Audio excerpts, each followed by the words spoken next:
Un misterio se cernía en la oscuridad de la cueva. Pequeñas criaturas esféricas y peludas, los popoi, revoloteaban ajenas a lo que se les venía encima. Una extraña quietud cargaba el ambiente, presagiando el caos. El joven protagonista, inclinado sobre una roca luminosa, observaba a los popoi que de repente comenzaron a emitir sonidos. De un instante a otro, uno mutó grotescamente, revelando una boca enorme y aterradora. Un cambio de verdad impactante. Con una expresión de horror absoluto, el joven se estremeció al ver a la criatura popoi ahora transformada en un monstruo dentado, mientras las rocas cercanas se fragmentaban. La escena era un torbellino de sorpresa y repulsión. El chico, agarrándose la cabeza, estaba visiblemente afectado por lo que veía. Su mente se inundaba de preguntas. ¿Es que esa cosa de verdad se va a comer a los otros? La repulsión, sin embargo, mutó rápidamente en una resolución férrea.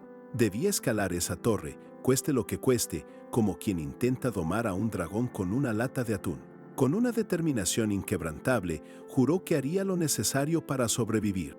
Sus puños se apretaron mientras la convicción de destruir esa imponente torre se apoderaba de él, su única vía de escape, su meta innegociable. Saltamos en el tiempo para encontrar a Yeyu, ahora un hombre de éxito y con una sonrisa serena. Había escalado posiciones, su vida era admirable, muy lejos de la desesperación que lo impulsó a tomar decisiones extremas en el pasado. En una elegante oficina, una colega le comentó lo difícil que había sido conseguir empleo. Yeyu, con modestia, atribuyó su éxito a un golpe de suerte con el CEO del mercado. Mostró su humildad a pesar de su notable progreso profesional. La conversación tomó un giro serio. La colega, visiblemente preocupada, le informó que el director no se sentía bien. La atmósfera se tensó, insinuando una noticia grave que lo afectaría directamente. El semblante de la mujer se ensombreció aún más al revelar la cruda verdad. Si el director se retiraba, el orfanato donde Yeyu creció apenas podría subsistir 3 años. La noticia golpeó a Yeyu. La preocupación se instaló en su mente. Mirando el techo de su habitación, la noticia del orfanato no le daba tregua. Poco después, se desplomó en su cama, exhausto y con la mirada perdida, buscando desesperadamente una solución a la crisis. Reflexionó sobre su nombre, Hadehu, que significa habilidad, y cómo el director se lo dio para que viviera con destreza. Recordó su incansable esfuerzo en el mercado, pero su trabajo no sería suficiente para salvar al orfanato.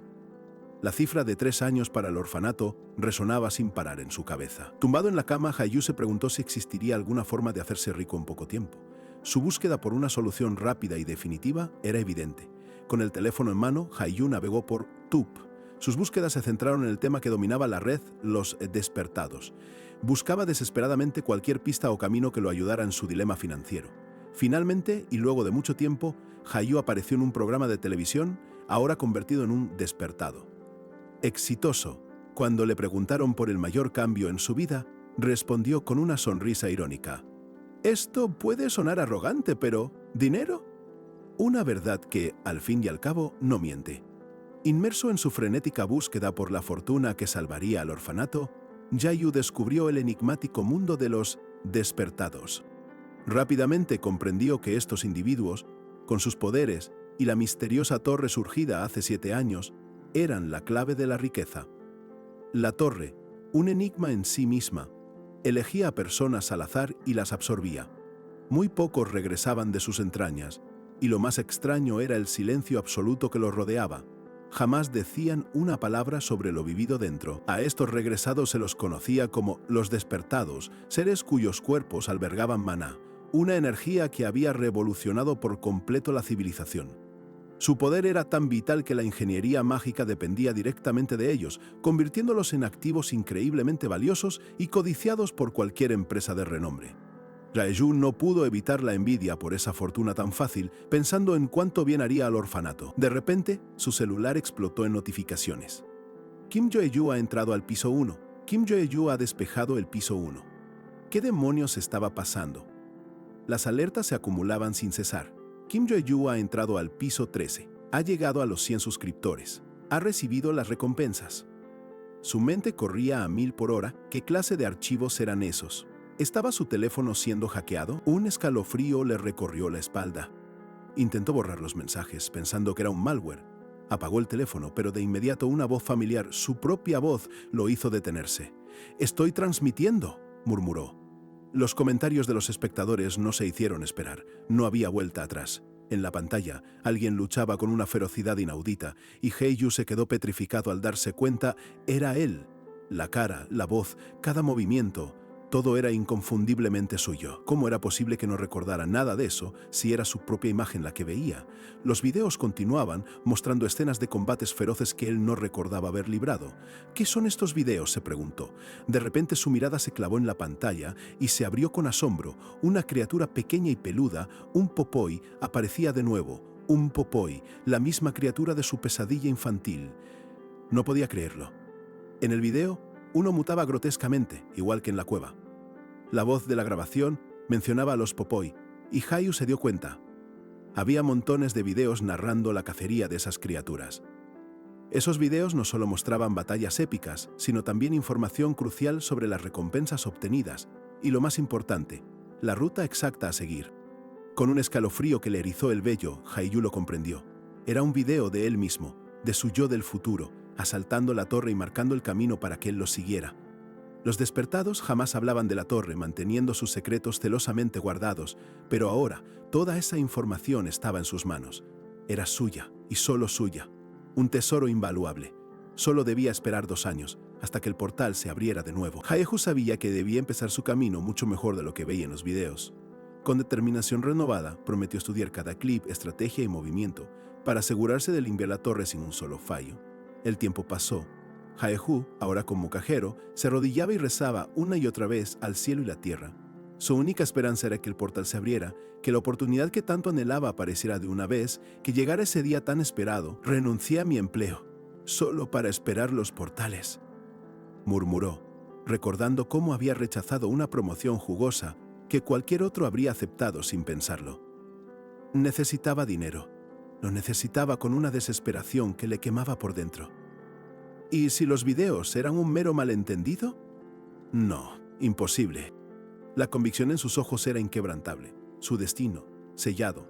Haeju, con la mente carcomida por la incertidumbre, se debatía entre la fe y la duda. ¿Y si los videos, su única esperanza, eran solo un malentendido? El orfanato, lo que tanto anhelaba salvar, dependía de esa certeza. La ansiedad lo invadía mientras pensaba cuánto más debía entrenar. El tiempo se estiraba como chicle, cuando de repente una minúscula anomalía espacial se materializó ante sus ojos. Su mente se aceleró. ¿Un portal? ¿Sería el momento que tanto había anhelado durante 2 años? Sin darle tiempo a pestañear, esa pequeña grieta se expandió con una velocidad absurda, desgarrando la realidad a su alrededor. Una explosión de luz y energía lo envolvió por completo, succionándolo hacia su interior. Era el punto de no retorno. Flotando en un vacío cósmico de colores vibrantes, Haeju escuchó una voz interna, la de la torre, o quizás su propia convicción resonando. «Entra», le decía, pero él ya lo tenía claro. Nadie necesitaba invitarlo. Con una determinación férrea se lanzó sin dudarlo, sabiendo que este era el inicio de su verdadera misión. Pero antes de dar el primer paso, una interfaz de juego flotante apareció. Selecciona tu dificultad. Las recompensas variaban según la elección. Sin titubear, extendió su mano y seleccionó la opción de mayor riesgo, alta. Su rostro reflejaba una convicción inquebrantable, una promesa silenciosa a sí mismo. «Solo espérame un poco más, directora», murmuró con el corazón en un puño. La decisión estaba tomada. Con los ojos encendidos por la resolución, apretó los puños y exclamó con fuerza: «Vamos a hacerlo». Su voz resonó en el vacío, un grito de guerra contra el destino. La luz se desvaneció, reemplazada por una oscuridad abrumadora, y el sonido sordo de sus propios pasos. El aire se volvió pesado y húmedo, con el eco constante de un goteo. Se encontraba en un lugar completamente nuevo. Su cabeza punzaba mientras se incorporaba. La confusión era palpable en su rostro. Miró a su alrededor, desorientado. «¿Dónde estoy?», jadeó, sintiendo el suelo rocoso bajo sus manos. El entorno era desconocido, pero extrañamente familiar. Repentinamente, un rayo de comprensión iluminó su mente. Era la cueva que había visto una y otra vez en los videos de su yo futuro. Una sonrisa se dibujó en sus labios. Esto era real, no había dudas. En ese instante, una interfaz holográfica emergió de la nada, comenzando transmisión. Haeju intentó, por instinto, buscar su celular para revisar los videos, pero no lo encontró. ¿Cómo operaría ahora sin su guía? No importaba. Había memorizado cada detalle durante esos 2 años de estudio. Su preparación era impecable. Se le explicó que, al entrar, los participantes tenían 1 hora antes del juicio un tiempo crucial para comunicarse y recibir monedas de los espectadores. Esos espectadores no eran otros que los despertados que permanecían en la torre y podían elegir entre una lista de transmisiones para patrocinar a los streamers de menor rango, impulsando sus aventuras con valiosas monedas. El objetivo principal del sistema de patrocinio era claro: las monedas. Cada vez que el streamer subía un piso, el patrocinador recibía ganancias. O quizás lo hacían por puro aburrimiento, cual pasatiempo para dioses desocupados. Mientras Gaius se sumergía en el sistema de patrocinio, una notificación holográfica lo sorprendió. The Love había entrado a su transmisión. Para su asombro, este usuario no solo le dio la bienvenida, sino que también lo patrocinó con una moneda, marcando su primer ingreso dentro de la torre. Agradecido, Haihu pensó en si podría usar la moneda en la tienda, dejando claro que ya conocía su existencia gracias a los videos de su yo futuro, lo que por supuesto impresionó a su nuevo patrocinador. Estaba impecablemente preparado. Con astucia, Haihu decidió guardar la moneda por el momento, pues prefería no arriesgarse sin saber a qué enemigo se enfrentaría en la inminente prueba. Este pensamiento sensato le valió un follow de The Love Nim, sin duda un gran comienzo. Sorprendido por recibir un seguidor tan temprano, Yaeyu se despidió de su patrocinador, quien decidió observar a otros participantes. Con 51 minutos restantes antes del juicio, el protagonista se sentía confiado de que su estrategia rendiría frutos. El sistema de la torre le reveló un detalle crucial: ser seguido por un espectador era como ser añadido a una lista de favoritos, pero solo podía seguir a una persona a la vez. Además, por cada 10.000 seguidores, recibirías una valiosa recompensa. Yaeyu verificó sus estadísticas actuales: 15 espectadores, 7 seguidores y 37 monedas. Para él, era más que suficiente, ya que su elección de dificultad alta le garantizaba una atención masiva. Solo le quedaban 3 minutos antes del juicio. De pronto, los espectadores comenzaron a hablar de eso, un término críptico que Yaeyu, con una actuación digna de un Oscar, fingió no entender. Rápidamente le revelaron que eso era el administrador, el ser que controlaba la torre y que podía expulsarlo si no les agradaba. Así, Yaeyu comprendió que la razón por la que los despertados no hablaban de la torre no era por un monopolio del conocimiento, sino porque el administrador los obligaba a guardar silencio. Una vez más, sus videos del futuro le habían desvelado este secreto crucial. Cuando el tiempo restante llegó a cero, Yaeyu se disculpó con sus seguidores por no poder mirar el chat. Justo en ese momento, The Love Nim regresó a tiempo para presenciar el inicio de la prueba. Elimina a todos los enemigos que aparezcan, ordenó la interfaz con el tiempo en cero. Una piedra gigante en el centro de la cueva se activó y Haihu se preguntó qué criaturas podrían emerger de algo tan pequeño. De la piedra salieron 3 popoi, criaturas que, aunque adorables a primera vista, poseían dientes capaces de masticar los metales más fuertes. Los espectadores reaccionaron con sorpresa, prediciendo la muerte para una dificultad tan alta. Al atacar, los popoi revelaban dientes en forma de sierra y eran hipersensibles a la sangre de su propia especie. Varios espectadores, con un claro trauma, abandonaron la transmisión, indicando que ya habían sufrido mucho a causa de estas criaturas.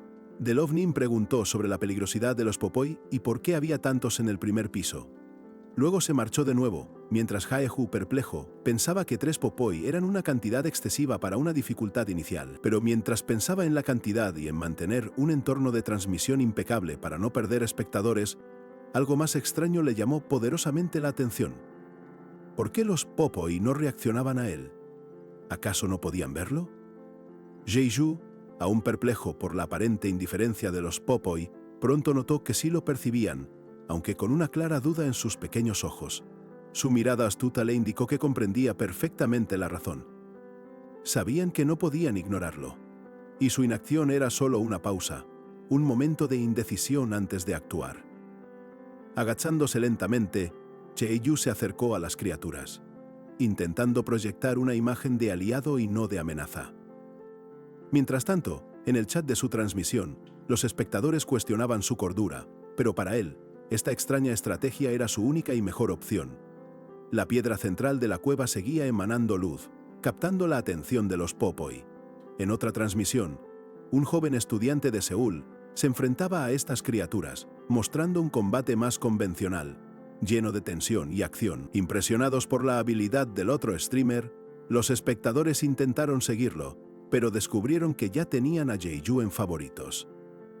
Asombrados y aliviados, regresaron a su transmisión, sin creer que este novato siguiera vivo. Delouf Nim volvió al chat. Los Popoi, ajenos a la sorpresa de la audiencia, seguían concentrados en la misteriosa piedra. Mientras Hayeyu se acercaba, recibió una nueva donación de Delouf Nim, quien en un mensaje de voz se preguntaba qué haría este tipo tan particular. Hayeyu dedujo la verdad. La roca era una piedra de maná, alimento predilecto de estas criaturas, usada para ítems mágicos. Comprendió que la aparente indiferencia de los Popoi no era tal, sino una concentración previa a su ritual de comida.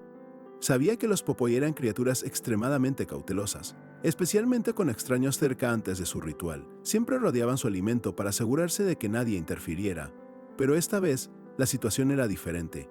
Hayeyu sintió que lo habían aceptado, que sus esfuerzos habían dado frutos, y lo habían invitado a su festín. Era una invitación que simplemente no podía rechazar. Los Popoi, pequeños y redondos, parecían radiantes de alegría, con sus ojitos brillando. Ya hecho, en contraste, sudaba por la tensión mientras la piedra de maná, por fin, comenzaba a resquebrajarse y a liberar su energía en una explosión de luz azul. De repente, los Popoi revelaron sus temibles mandíbulas, abriéndose de forma grotesca. Los espectadores gritaron, reviviendo traumas pasados. La roca se fragmentó violentamente, mostrando su peligro inherente y la fuerza de las criaturas. El chat se inundó de comentarios sobre los Popoi comiendo rocas, y Hayeyu, con una pizca de horror, se preguntó si él también debería hacerlo. Con determinación, tocó la superficie de la piedra de maná, una decisión crucial. Sin dudarlo un instante, decidió que para sobrevivir, debía imitar a las criaturas. Se llevó un fragmento a la boca, una acción que dejó a todos estupefactos. Contrario a cualquier expectativa, la piedra no era dura. En su boca se disolvió como un trozo de chocolate, una revelación tan asombrosa como extraña. Una sensación de frescura y energía inaudita inundó su cuerpo. Hayeyu, ahora integrado con los Popoi, continuó comiendo los fragmentos que lo rodeaban, mientras los espectadores lo observaban, perplejos por esta extraña y efectiva estrategia. Completamente confundidos, los espectadores le advertían que no se moviera, pero Hayeyu, al borde de la histeria, solo podía reír. Rodeado de Popoi regordetes y satisfechos, que lo observaban con afecto, se había convertido en uno más de la familia. Su plan más alocado había dado los frutos más inesperados. El sistema anunció que el juicio había sido superado y el camino al segundo piso se abría ante él. Hayeyu, con un suspiro de alivio, exhaló una risa de pura alegría. Estaba vivo y, lo más sorprendente, los Popoi lo trataban como a un compañero, casi como a un padre. Después de su audaz decisión de tragarse la piedra de maná, Hayeyu yacía inconsciente, rodeado de unos Popoi que lo observaban con una extraña mezcla de asombro y curiosidad. El mismísimo sistema de la torre, incapaz de procesar semejante jugada, se cuestionaba si era posible que alguien superara un juicio usando un método tan descabellado como el que acababa de presenciar. De repente, un sobresalto sacudió a Hayeyu, quien se revolvió en el suelo con una expresión de dolor y confusión.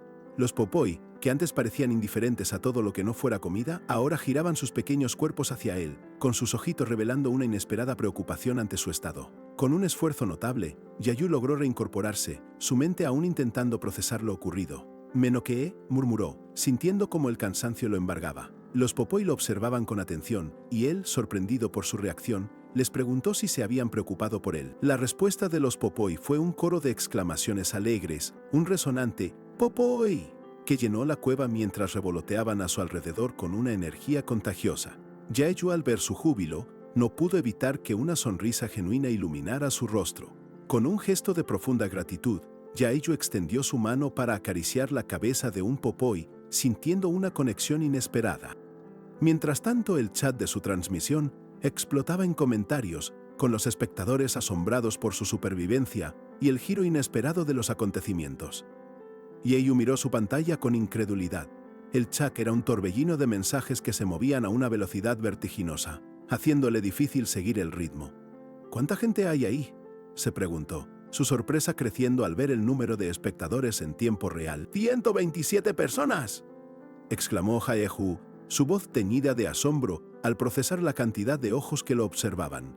En su mente se proyectó una imagen de sí mismo en la cima de la torre, rodeado de monedas, demostrando el éxito que apenas empezaba a concebir. Con una sonrisa de satisfacción, Hayeyu asintió. «Soy realmente afortunado», reconoció, sabiendo que sin la guía de sus videos del futuro, jamás habría imaginado la verdadera naturaleza de las rocas brillantes, piedras de maná, el alimento preferido de los Popoi. El chat se inundó de preguntas, y Hatehu, consciente de que su método era casi incomprensible, dudó si los espectadores le creerían. Realmente no hay mucho que decir, comenzó, intentando explicar su estrategia inusual con los Popoi. Quería llevarme bien con ellos porque pensé que moriría si los combatía, confesó Hayu, mientras un Popoi asomaba sus temibles mandíbulas mutadas, recordándole el peligro que esquivó. El chat se mostró aún más confundido por sus palabras. Decía que había que eliminar a los enemigos, aclaró Hayu, no que no pudiera convertirlos en aliados. Los eliminó de su lista de adversarios. ¿Vos entendés? Su astuta interpretación, inaudita, le había funcionado y ahora era un Popoi más. Mientras se preparaba para avanzar, Geihu pensó en las recompensas y en la importancia de hacer amigos en la torre. Ahora bien, vayamos al segundo piso, dijo, caminando hacia el portal de luz azul. El chat, siempre atento, le recordó. No olvidó algo. Las recompensas. ¿Recompensas?, preguntó Geihu, dándose cuenta de su olvido. Al instante, una caja de regalo envuelta con un lazo rojo apareció ante él. El chat elogiaba lo lindo del empaque. Sin dudarlo, Jaeju decidió abrirla, su curiosidad a flor de piel. Al abrir el regalo, Jaeju descubrió que las recompensas eran diferentes a las que vio en sus videos. En lugar de una bolsa, había rocas. Observó los fragmentos de cristal que brillaban intensamente con los Popoi a su alrededor, reaccionando con entusiasmo ante lo que parecía ser el contenido del premio. Jaeju, viendo a los Popoi ansiosos a su alrededor, les prometió que pronto recibirían algo mucho mejor. Mientras tanto, el chat, siempre atento, le preguntó si iba a revisar la información del ítem, a lo que él asintió, concentrándose para activar la función en su pantalla mental. Una ventana emergente apareció, revelándole un voucher de cambio de nickname gratuito. Jaeju, astuto, decidió guardarlo para el quinto piso, lugar ideal según sus videos del futuro. Después, el sistema le entregó las tan esperadas monedas, haciendo un sonido satisfactorio al caer en su inventario. Con el puñado de monedas ya en su poder, Jaeju se irguió frente al portal de luz azul. Con entusiasmo, anunció a sus espectadores que se dirigía al segundo piso, mientras los Popoi, ahora sus leales compañeros, lo seguían de cerca sin emitir queja alguna. Pero los Popoi, como buenos Popoi que son, no pudieron evitar saltarle encima con alegría, reclamando su atención. Jaeju los apartó con una suave sonrisa, mientras el chat se preguntaba por qué se habían vuelto tan cariñosos de repente. De la nada, los pequeños Popoi, siguiendo un instinto primario de su especie que ni los más afamados biólogos extraterrestres de la galaxia podrían desentrañar, se detuvieron abruptamente y abrieron sus mandíbulas mutadas, revelando una hilera de dientes afilados. El chat reaccionó asombrado. Había comenzado el segundo mukbang. Agachándose, Jaeju dedujo rápidamente que los Popoi estaban sintiendo el aroma inconfundible de una piedra de maná, su alimento favorito. A pesar de que el chat lo presionaba para ir al portal, él decidió confiar en la intuición de sus compañeros y seguirlos. Arrastrándose por el suelo, Jaeju buscó con ahínco esa piedra de maná, comentando que era más pequeña de lo que había imaginado. Negó estar herido, a pesar de la preocupación de sus espectadores, pues sentía la energía de la torre fluir a través de él. El chat lo apuró nuevamente, pero al intentar acelerar, Jaeju experimentó un dolor intenso que lo hizo gemir. Su cuerpo comenzó a emitir un brillo azulado y sus reacciones desconcertaron por completo a los espectadores, quienes, con su característico sentido del humor, bromeaban sobre su nuevo y misterioso modo flash. El dolor era idéntico al que sintió cuando se tragó la primera piedra de maná. Jaeju comprendió que los Popoi estaban fusionando las piedras de maná para crear una mucho más grande, y esa fuerza descomunal que ahora sentía era similar a la de un caballero en plena batalla. En la torre, el quinto piso es crucial, pues es el lugar donde los despertados eligen su camino. Tenés al caballero, especialista en combate, al mago, que domina la magia, o al ingeniero mágico, experto en herramientas. Si bien hay otras, estas tres son las más populares. La intensa luz azul de la piedra de maná atrajo a los Popoi, que giraron hipnotizados a su alrededor. Jaeju, al verla, se percató de algo más en el suelo, algo diminuto y brillante que capturó su atención, y el chat lo instó a recogerlo. Jaeju, con curiosidad, lo levantó. Era un collar. Los Popoi reaccionaron con entusiasmo ante el objeto, confirmando que era un ítem valioso. Él lo examinó, preguntándose qué clase de suerte le había traído este inesperado hallazgo. La información del objeto apareció ante sus ojos. Era un collar de talismán, de rango raro, una joya que, según la descripción, le traería buena suerte y, lo más importante, lo salvaría de la muerte una vez antes de destruirse. El chat estalló en comentarios, atónito, preguntándose cómo había obtenido un ítem tan valioso en el primer piso. Jeju, sin embargo, recordó que su yo futuro usó un collar similar en el 10º piso, lo que lo frustró al obtenerlo tan temprano. Mientras tanto, Delavnim le donó 10 monedas, y con humor, le aconsejó que se lo pusiera, lo cual Jeju hizo con una sonrisa. Jeju, con el collar puesto y una sonrisa, les anunció a sus espectadores que era momento de avanzar al 2º piso. El portal de luz azul brillante y enigmático ya lo esperaba, listo para llevarlo a la siguiente fase de su ascenso en la torre. Aunque intentó apartarlos con suavidad, sus leales y cariñosos popoy se aferraron a él con una alegría desbordante, mientras el chat, atónito, se preguntaba por qué se habían vuelto tan apegados a su streamer. Con una última y decidida exclamación de Boyahu se lanzó hacia el umbral, envuelto junto a los popoy en la cegadora luz azul del misterioso portal. Al emerger, se encontró en un entorno completamente distinto. Una imponente torre se alzaba ante él, perforando las nubes con su grandeza.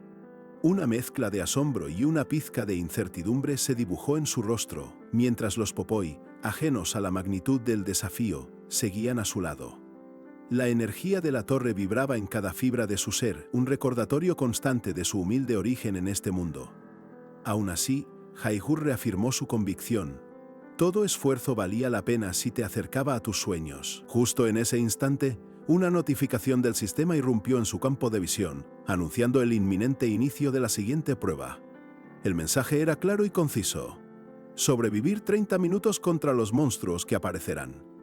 Con menos de 10 minutos para prepararse, Jeju, con su mente ágil, decidió que lo más prudente era revisar la tienda de la torre para equiparse adecuadamente. Contempló las posibles amenazas. ¿Serían los temibles osos rojos? ¿Bestias gigantes que escupían fuego? ¿O quizás las escurridizas serpientes marinas? Su estrategia inicial era encontrar una armadura sólida para resistir los ataques.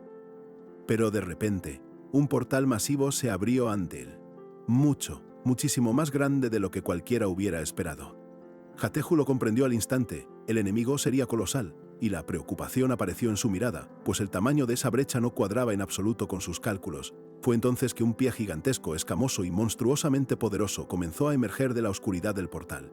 La expresión de Hateju se transformó en una mezcla de asombro y alarma, confirmando sus peores temores sobre la magnitud del desafío que se cernía sobre ellos. Finalmente, la criatura se reveló por completo, un imponente dragón tortuga. Los espectadores en el chat estallaron en comentarios de sorpresa y expectación, mientras Jeju, con una mezcla de shock y una nueva determinación, se preparó mentalmente para enfrentar a este adversario inesperado. Al identificarlo como un dragón tortuga, Jeju confirmó que la dificultad alta era mucho más desafiante de lo previsto. Con escasas monedas y la burla del chat, la compra de equipo era muy limitada. Forzado por las circunstancias, Jeju optó por una mano de redas de rango raro, explicando que la obtuvo por una recompensa anterior. El chat no podía creer su elección. Sin embargo, con inquebrantable determinación, Jeju gritó, ¡vamos!, y se lanzó contra el dragón tortuga. Sus popoy lo seguían. El chat debatía su audacia mientras el monstruo se preparaba para el impacto. Con una agilidad sorprendente, Jeju esquivó hábilmente el primer ataque del monstruo, sus ojos analizando cada movimiento, estudiando sus patrones. Con una sonrisa confiada, sabía que entender a su enemigo era la clave para la victoria y que la pelea le traería una recompensa oculta. El joven despertado, Jeju, se lanzó sin dudar. Con su hacha de redas, un arma que escondía un poder latente bajo su apariencia sencilla, impactó con un golpe certero una de las poderosas patas escamosas del dragón tortuga. El colosal monstruo intentó aplastarlo, pero Jeju se movió con una agilidad pasmosa, esquivando el golpe por un pelo y dejando al chat asombrado por su destreza. La criatura, tras su intento fallido, retrajo la pata con un gruñido. Yachu, siempre observando, sabía que el monstruo no le daría una segunda oportunidad tan fácil, y ya preparaba su próximo movimiento. De repente, la criatura se encogió, ocultándose por completo en su caparazón espinoso, que se erizaba con puntas amenazantes. Los espectadores creían que se estaba curando, y no andaban tan desencaminados, ya que el joven recordó información crucial de sus videos futuros. La verdad es que esta era la estrategia del dragón tortuga para sanar sus heridas aprovechando la robustez de su coraza. Consciente de que un ataque precipitado sería inútil, Jeju se mantuvo paciente, esperando el momento justo. Justo cuando la tensión era palpable, Jeju se lanzó con una explosión de energía azul, aprovechando una mínima apertura. Su agilidad era tal que logró trepar sobre el caparazón espinoso, un movimiento que pocos se atreverían a intentar contra semejante bestia. Una vez allí, identificó un punto débil, una anomalía en la robusta armadura del monstruo. Sabía que muchos despertados creían estar a salvo al subir allí, sin saber que las púas se encenderían y explotarían, haciendo estallar en pedacitos hasta al más valiente. «Lo encontré», exclamó, señalando el punto vulnerable. Con cada fibra de su ser concentrada, Jaihu alzó el hacha a una mano de Redas, sus músculos tensos, listo para descargar un golpe devastador directamente sobre la débil defensa del coloso. El hacha impactó con fuerza brutal, desatando una explosión de energía azul que resonó por todo el caparazón. Jaihu brillaba con una aura extraña, un misterio que solo él parecía comprender. Una vez más, pensó. El dragón tortuga, enfurecido por los golpes en su punto débil, comenzó a rugir y sacudirse con violencia inusitada, tratando de arrojar al intruso de su caparazón. Los movimientos eran tan bruscos que Yayu apenas podía mantenerse firme sobre la superficie espinosa. Aferrándose con un último aliento, su rostro contraído por el esfuerzo, Yayu sabía que esta era su única oportunidad, su momento decisivo. Con una súplica desesperada en su mente, reunió toda su fuerza, implorando que el golpe final surtiera efecto. Con un grito de guerra que resonó en el aire, Yayu desató el golpe definitivo. El hacha se hundió en el punto vulnerable, provocando una explosión colosal de energía. El dragón tortuga emitió un rugido de dolor que hizo temblar el suelo, su cuerpo retorciéndose violentamente. Tras la explosión, el inmenso cuerpo del dragón tortuga cayó pesadamente al suelo, inmóvil. Una nube de polvo se levantó a su alrededor, dejando a los espectadores en un silencio atónito, preguntándose si el colosal monstruo había sido finalmente derrotado. La criatura yacía completamente quieta, sin dar señales de vida. El chat, aún incrédulo, seguía debatiendo si estaba realmente muerta o si, de alguna forma, el terrorífico dragón tortuga se levantaría de nuevo, desafiando toda lógica. El inmenso cuerpo del dragón tortuga yacía inmóvil, su rugido final resonando en el silencio atónito del chat. La criatura estaba muerta, y Jaihu, con el hacha de Redas, se mantuvo en pie sobre sus restos, mientras los espectadores debatían su asombrosa victoria. Los restos del coloso confirmaban su derrota. Al observar la escena, una sonrisa fugaz apareció en el rostro de Yayu, un reconocimiento de que su arriesgada estrategia había dado frutos. A pesar de todo, el plan funcionó. Para comprender su audacia era clave saber un secreto. Cada púa del dragón tortuga, aunque inofensiva, explotaría si se le inyectaba maná. Esta información era el talón de Aquiles de la bestia. Con un movimiento calculado, Yayu canalizó el maná puro de la piedra de maná directamente en una de las púas del caparazón. Sabía que ese poder concentrado desataría una explosión devastadora que sumiría al coloso en el caos.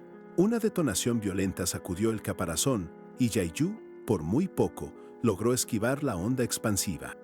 La explosión no solo hirió gravemente al monstruo, sino que también confirmó la precisión y peligrosidad de su audaz estrategia. Mientras el polvo se asentaba, Yayu sentía el poder residual del hacha de Redas, un arma que en sus manos era un conducto de destrucción. Con el corazón latiéndole fuerte, se mantenía alerta, listo para cualquier contingencia. El sistema no tardó en oficializar el triunfo. Juicio superado y una recompensa oculta brillaron ante sus ojos. Los Popoi, sus pequeños y leales aliados, celebraron con un entusiasmo desbordante, mientras el chat estallaba en vítores y expresiones de asombro ante la destreza del despertado. Yayu, con su comprensión de estas criaturas, sabía lo que los Popoi anhelaban. El dragón tortuga, criatura colosal, era para ellos una gigantesca y deliciosa piedra de maná. Su instinto los guiaba, como polillas a la luz, directo hacia ese banquete energético. Sin dudar, Jaiyu les ofreció los restos del monstruo. Los Popoi se abalanzaron con ímpetu, devorando la enorme masa de maná con sus pequeñas y eficientes mandíbulas. El chat, completamente pasmado, no podía creer lo que estaba presenciando. A medida que las dudas y teorías de Hax inundaban el chat, transformando a los espectadores en una masa de cerebros burbujeantes por la confusión, Jaigu se sumergió en una reflexión profunda. La mirada oscura en sus ojos revelaba la inmensa presión y el enigma que lo rodeaban, pues la torre le exigía mucho más que simple suerte. La suerte no basta, pensó Jaigu, estirando sus músculos tras la adrenalina. mientras el chat seguía asombrado por su talento. Para él, sus espectadores no eran solo números, eran la motivación para no fallar y demostrar su valía. Al revisar su transmisión, Jae-Yu vio con asombro que su número de seguidores había superado los 100, un hito impensable para el segundo piso. El sistema, reconociendo su creciente influencia, lo recompensó con una recompensa de hito. «Es hora de ver las recompensas», murmuró Jae-Yu, abriendo el cofre virtual con una mezcla de curiosidad y expectación. Allí, para su deleite, encontró una bolsa de 500 monedas y una mochila de subespacio de rareza única. Un verdadero tesoro que superaba con creces sus expectativas y lo preparaba para los desafíos venideros. Sosteniendo la mochila y las monedas, Jae-Yu sonrió. Sus espectadores no se sentirían decepcionados. Luego, su atención se centró en una piedra de maná, un objeto tan valioso como peligroso si se consumía sin la debida precaución. Jae-Yu, sosteniendo la piedra de maná, valoraba la potencia de aquel objeto mientras el sistema le revelaba una recompensa oculta. Los espectadores, llenos de incredulidad, teorizaban sobre su victoria. De repente, frente a sus ojos, apareció una runa de mejora de grado heroico, un objeto de inmenso poder. Al tocarla, una oleada de mareo lo invadió, nublando su visión. Los comentarios en el chat se volvían frenéticos, instándolo a recuperarse. Con esfuerzo, Jae-Yu logró estabilizarse, listo para la siguiente recompensa, una bendición por el hito de 100 seguidores. El sistema le presentaba opciones: salud, fuerza, agilidad, maná o suerte. La bendición de maná, usualmente menospreciada por su aparente falta de utilidad, capturó de inmediato su atención. Con una sonrisa, Jae-Yu eligió la bendición de maná, pese a que el chat explotaba en incredulidad. Para la mayoría, el maná era una estadística sin valor si no eras mago. Una decisión que desafiaba por completo la lógica del juego. La magia era un camino arduo y lleno de misterios desde el principio, con usos limitados que a menudo llevaban al arrepentimiento. Por eso, el maná solía relegarse a clases de apoyo o crafteo, jamás considerado una opción viable para el combate directo. Pero Jae-Yu tenía muy presente aquel tipo de sus videos futuros, un ingeniero de batalla con un dominio mágico sin igual. Una poderosa explosión de maná resonaba en su memoria, inspirando esta elección tan poco convencional, incluso arriesgada, para el camino que tenía por delante. Aunque replicar las habilidades de ese genio parecía casi imposible, la determinación de Jae-Yu lo impulsaba a intentarlo. Con sus leales popoi acurrucados, les prometía dar lo mejor, esforzándose para emular aquella rara y valiosa habilidad. «En fin, ustedes», murmuró Jae-Yu con agotamiento, viendo cómo sus popoi devoraban el dragón tortuga con la voracidad de un agujero negro con ganas de comerse el cosmos entero. El chat le suplicaba que descansara, pues su cansancio era evidente. Aceptando el consejo, Jae-Yu ingresó a un portal de recuperación. Al instante, una sensación de bienestar lo invadió mientras emergía en un nuevo y majestuoso escenario, adornado con imponentes estatuas, listo para enfrentar lo que viniera. Sorprendido al ver que sus máquinas habían desaparecido, Jae-Yu recibió una nueva notificación. El tercer Fushio comenzará, detallando la prueba en el jardín de un dios antiguo olvidado, donde tendría que enfrentarse a los guardianes. Jae-Yu reflexionaba sobre la exigencia del tercer piso cuando de repente una donación de Claudinim interrumpió sus pensamientos. Agradecido, levantó la vista y se encontró con una figura inesperada que lo dejó perplejo. —exclamó Jae-Yu desconcertado. El sistema le explicó que la dificultad era la misma precisamente porque este juicio exigía trabajar con otra persona. Sus popoi también miraban con curiosidad a la nueva presencia.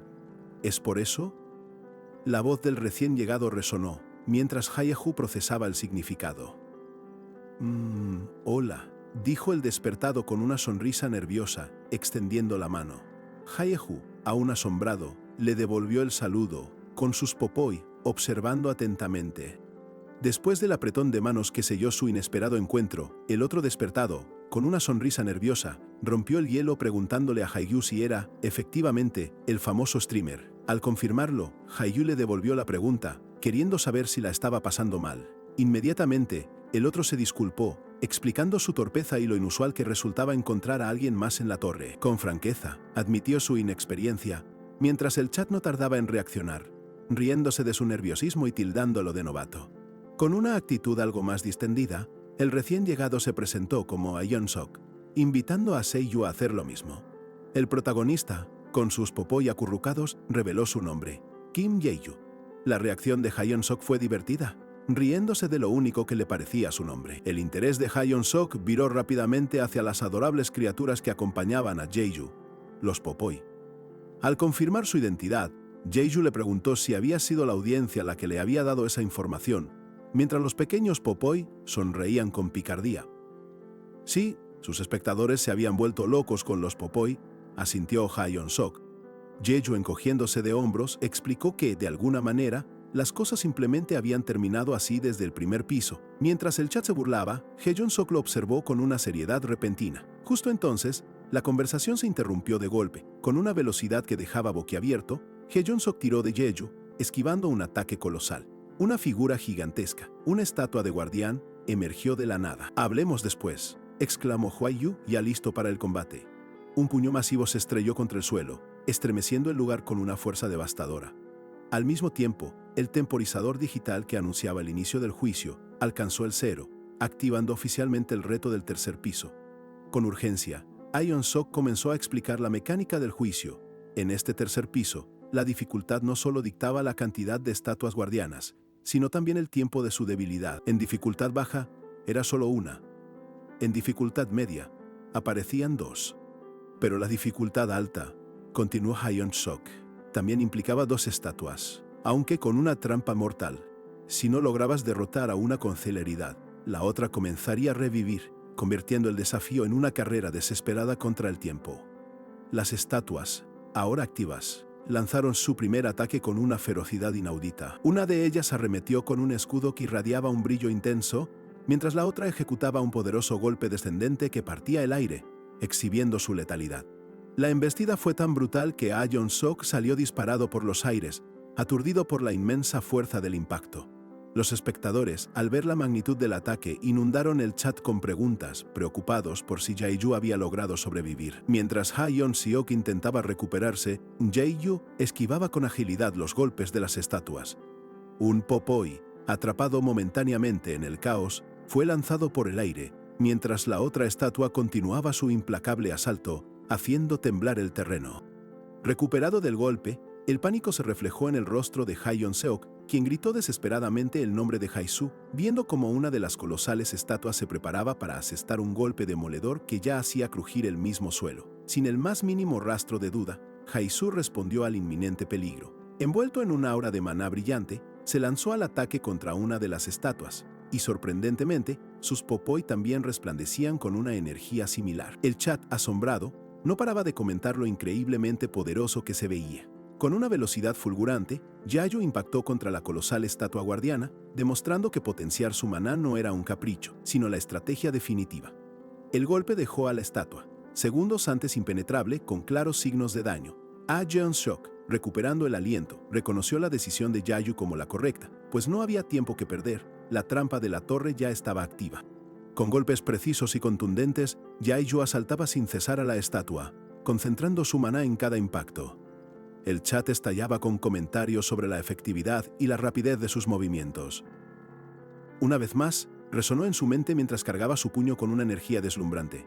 El impacto fue devastador, la estatua se resquebrajaba bajo la inmensa fuerza de su determinación inquebrantable. Finalmente, el coloso de piedra se derrumbó con un estruendo ensordecedor, pulverizándose en cientos de fragmentos esparcidos por el suelo. El primer guardián había caído.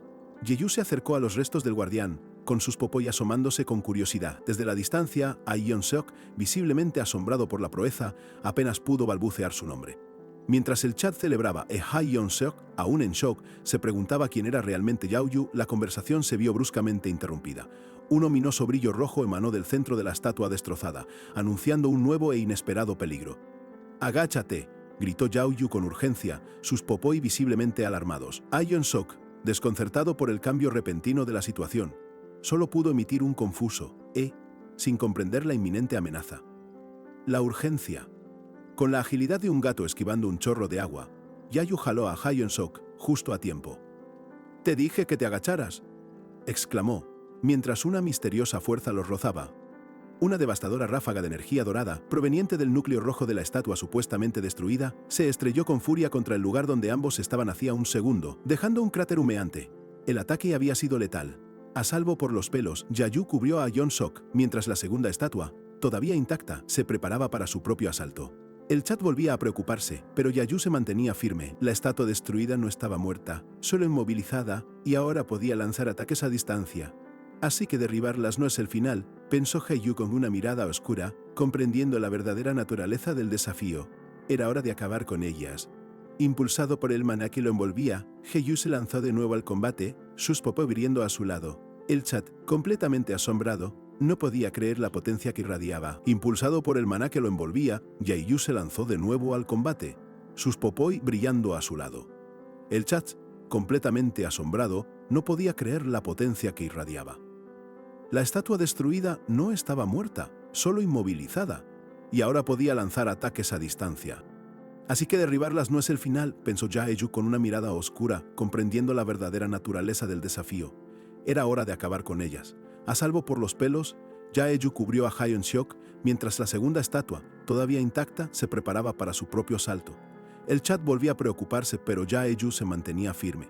Con la agilidad de una nutria que acaba de robarle el último sándwich a un oso, Yayu se abalanzó sobre la segunda estatua. Sus golpes, cargados de maná, resonaban con la fuerza de un trueno, hiriendo visiblemente al coloso y dejando una marca certera. El chat, aún asombrado por su increíble velocidad, observaba cómo Haeyu esquivaba con maestría cada contraataque de la colosal figura. Se movía por el campo de batalla con una determinación inquebrantable, decidido a no darle respiro a su oponente.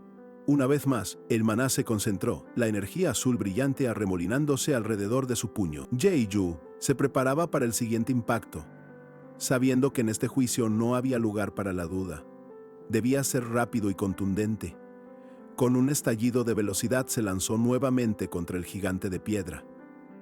La estatua, inmensa y aparentemente invulnerable, intentó contrarrestar levantando su brazo, pero la agilidad de Haeyu demostró ser muy superior. El impacto fue demoledor, resonando con un crujido metálico que sacudió el suelo bajo sus pies. Aunque la estatua no se desmoronó por completo, mostraba marcas profundas, una señal inequívoca del devastador poder del joven. En el fragor del combate, Haeyu tuvo que esquivar otro ataque con la rapidez del rayo. «No hay espacio para esquivar. ¿Qué hago?», pensó.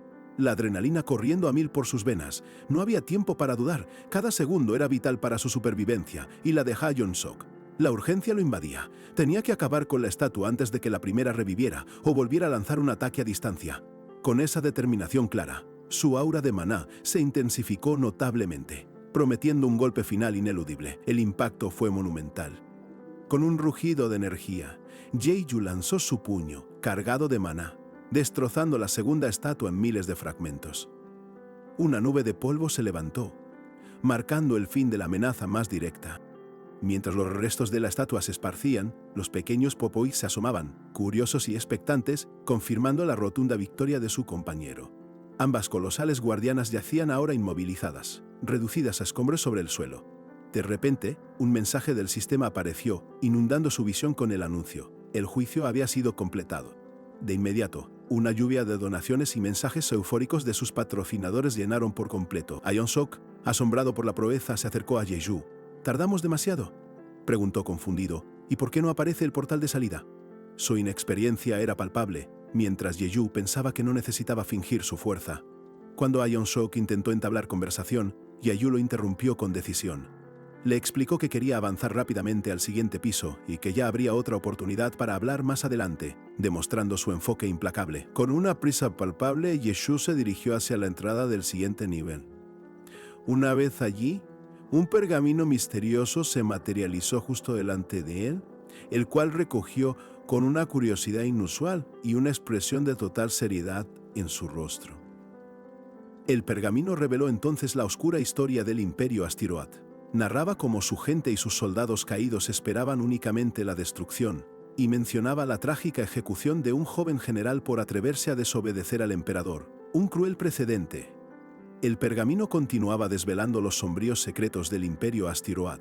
Un cruel precedente que advertía con brutalidad a cualquiera que osara desafiar al emperador. Hyun-seok, todavía perplejo por la repentina revelación, no dejaba de musitar sobre una enigmática referencia al quinto piso, completamente ajeno a la magnitud de lo que realmente se cernía sobre Haeyu. Antes de aventurarse al cuarto nivel, Haeyu decidió revisar las recompensas.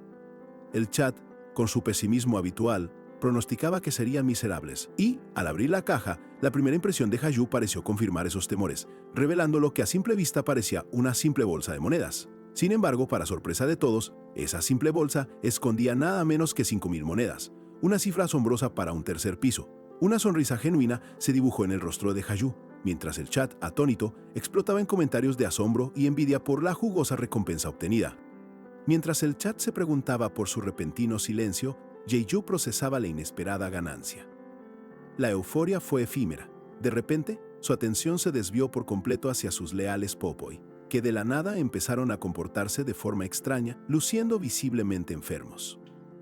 La preocupación se apoderó de Jeju al ver a sus pequeños compañeros en ese estado tan vulnerable. Los Popoi, que siempre lo seguían con una energía inagotable, ahora se movían con lentitud, sus ojitos apagados, incapaces de emitir sus habituales sonidos, sumidos en una aparente aflicción.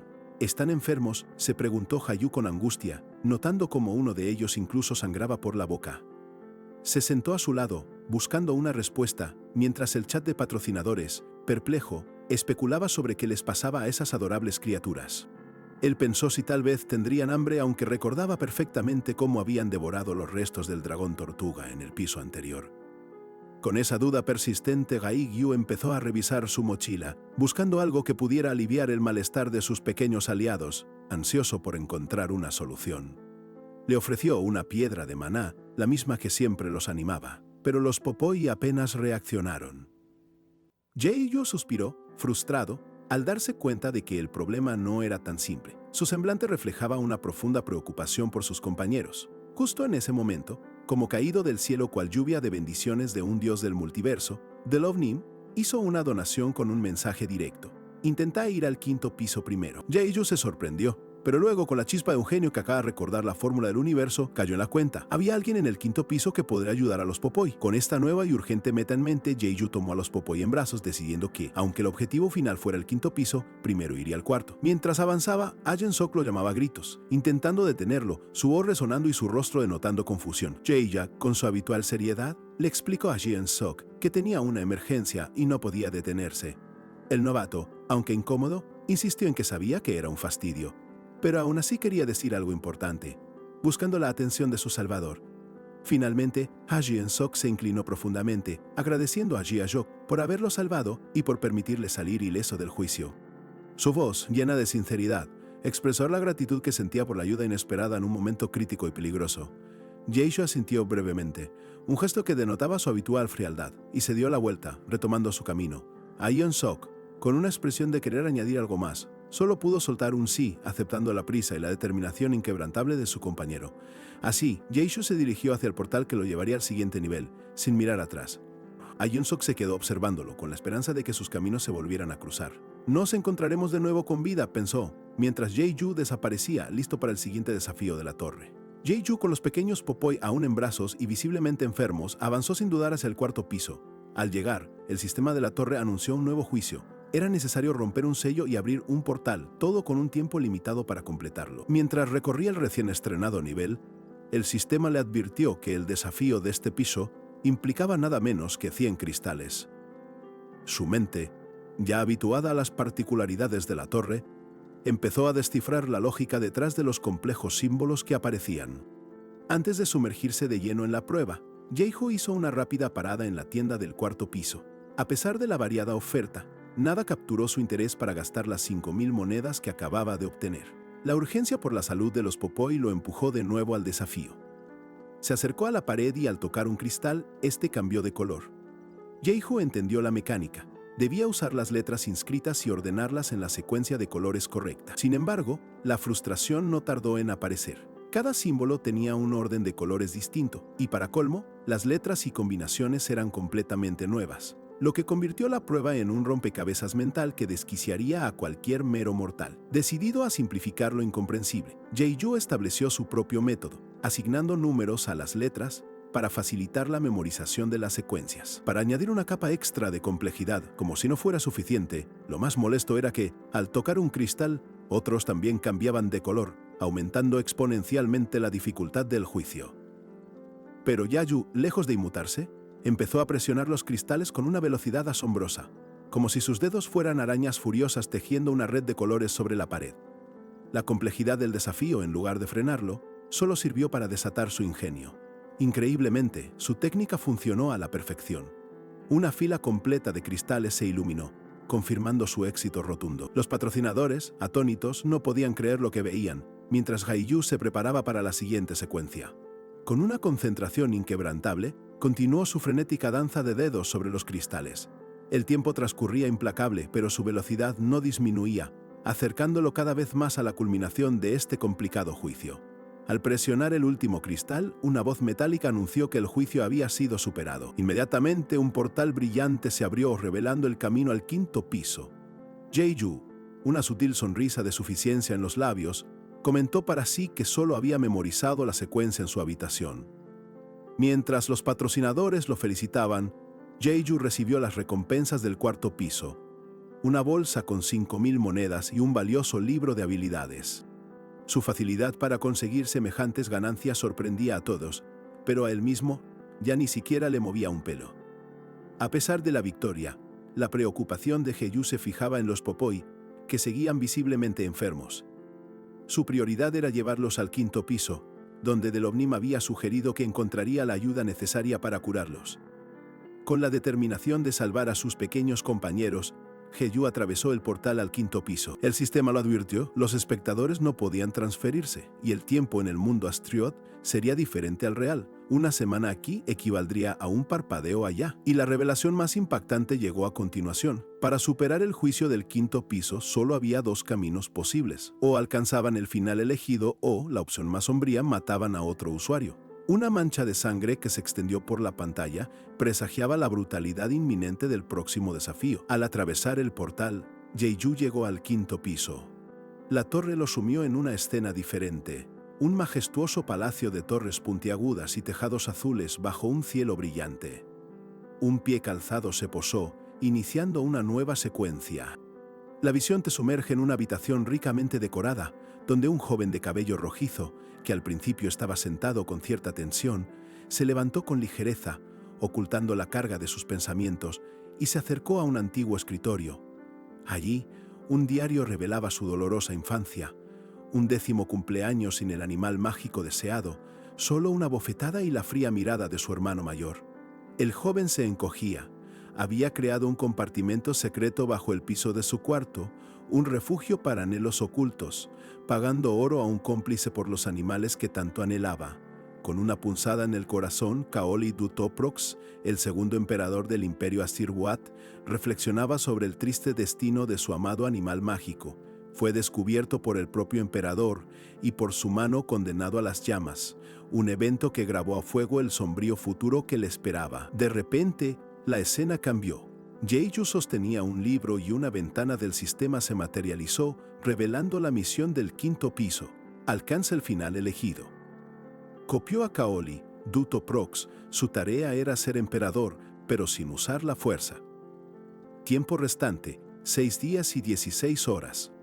Los patrocinadores reaccionaron con asombro, comentando la dificultad de la elección de Jehu. Kaoli, el personaje copiado, se mostraba abrumado por la tarea. La torre había puesto un objetivo que desafiaba su propia trayectoria y destino. El sistema reforzó la advertencia. El juicio del quinto piso había comenzado. Espectadores no podrían moverse ni irse la semana. El tiempo en Astiquat se aceleraría. 1 minuto en la torre equivaldría a un parpadeo en el mundo real.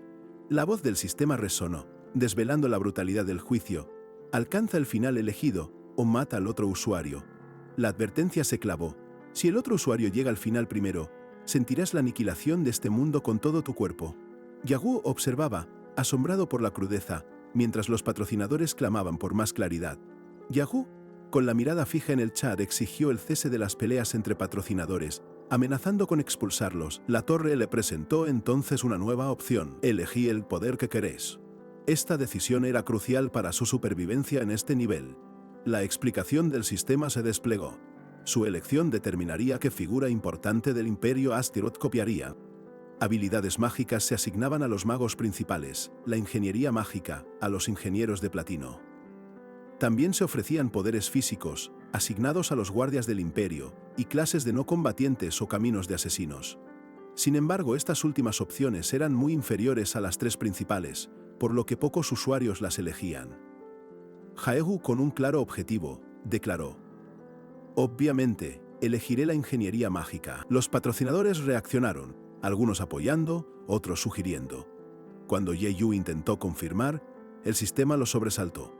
No, elegís un personaje relacionado con animales mágicos. La sorpresa lo invadió, forzado a aceptar lo inesperado. ¡No! ¡Devuélvanme al ingeniero mágico!, gritó Ye-Yu, mientras una extraña energía lo envolvía, arrastrándolo a una transformación. Kaoli, el emperador copiado, se retorcía con agonía, como si la decisión forzada de Kaiju resonara en su ser, trayendo un dolor inexplicable.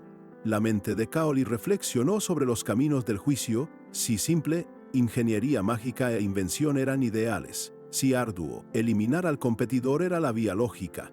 Para esta tarea de emperador loco, matar al rival parecía la decisión más sensata. Kaiju, ahora encarnado como el príncipe Kaoli, adoptó una postura de realeza y llamó a un asistente. Enseguida, la figura leal de Fordrick se asomó por la puerta, preguntando si el príncipe lo había solicitado. Fordrick apareció con un animal mágico que había traído del norte, como si lo hubiese estado preparando. Aunque Kaiju se mostró distante ante la criatura, Fordrick insistió en que era algo verdaderamente especial, un hallazgo único. Al ver al animal enjaulado, que gemía y parecía sin energía, Kaiju no pudo evitar sentir una punzada en el corazón. La criatura era idéntica a sus propios Popo enfermos. Fordrick, notando la similitud, explicó la condición del animal, confirmando las sospechas de Kaiju. La preocupación invadió a Fordrick al ver a Kaoli manipular al animal, recordando incidentes pasados donde la acumulación de maná solía terminar en explosiones. Aún así, Ye-Yu, manteniendo la compostura, aseguró que todo estaba bien. Afortunadamente, la energía de maná que invadía su mente le permitía mantenerse racional, incluso frente a las emociones más intensas. No obstante, Fordrick, visiblemente inquieto por la situación del príncipe, le rogó que no volviera a perder el control de sus emociones como había ocurrido antes. Con un suspiro, Fordrick accedió a retirarse, pero le advirtió a Kaoli sobre el príncipe 1, quien actuaba de forma sospechosa. Ye-Yu decidió que movería él mismo a las criaturas mágicas al sótano. Fordrick, el único y leal ayudante de Kaoli, era un antiguo caballero guardián de la madre del príncipe, la emperatriz Predesa. Tras su muerte, se retiró para servir al joven Kaoli, demostrando una lealtad inquebrantable. Además, este hombre era un maestro consumado en el arte de las piedras mágicas. Mientras se dirigía al sótano, Hayahu pensó en el dragón tortuga y su inmenso poder. El juicio lo obligaba a ser emperador en una semana.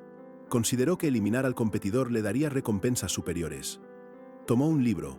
Los patrocinadores del chat se sorprendieron al verlo cargar las pesadas jaulas, y en un rapto de humor absurdo, alguien en el chat comentó que parecía un ingeniero mágico, de mudanzas. Frente a los animales enjaulados, Ye-Yu notó la falta de energía en sus pequeños cuerpos. Necesitaban un dueño feliz para recuperarse, una realidad que resonaba profundamente con la urgente condición de sus popoi.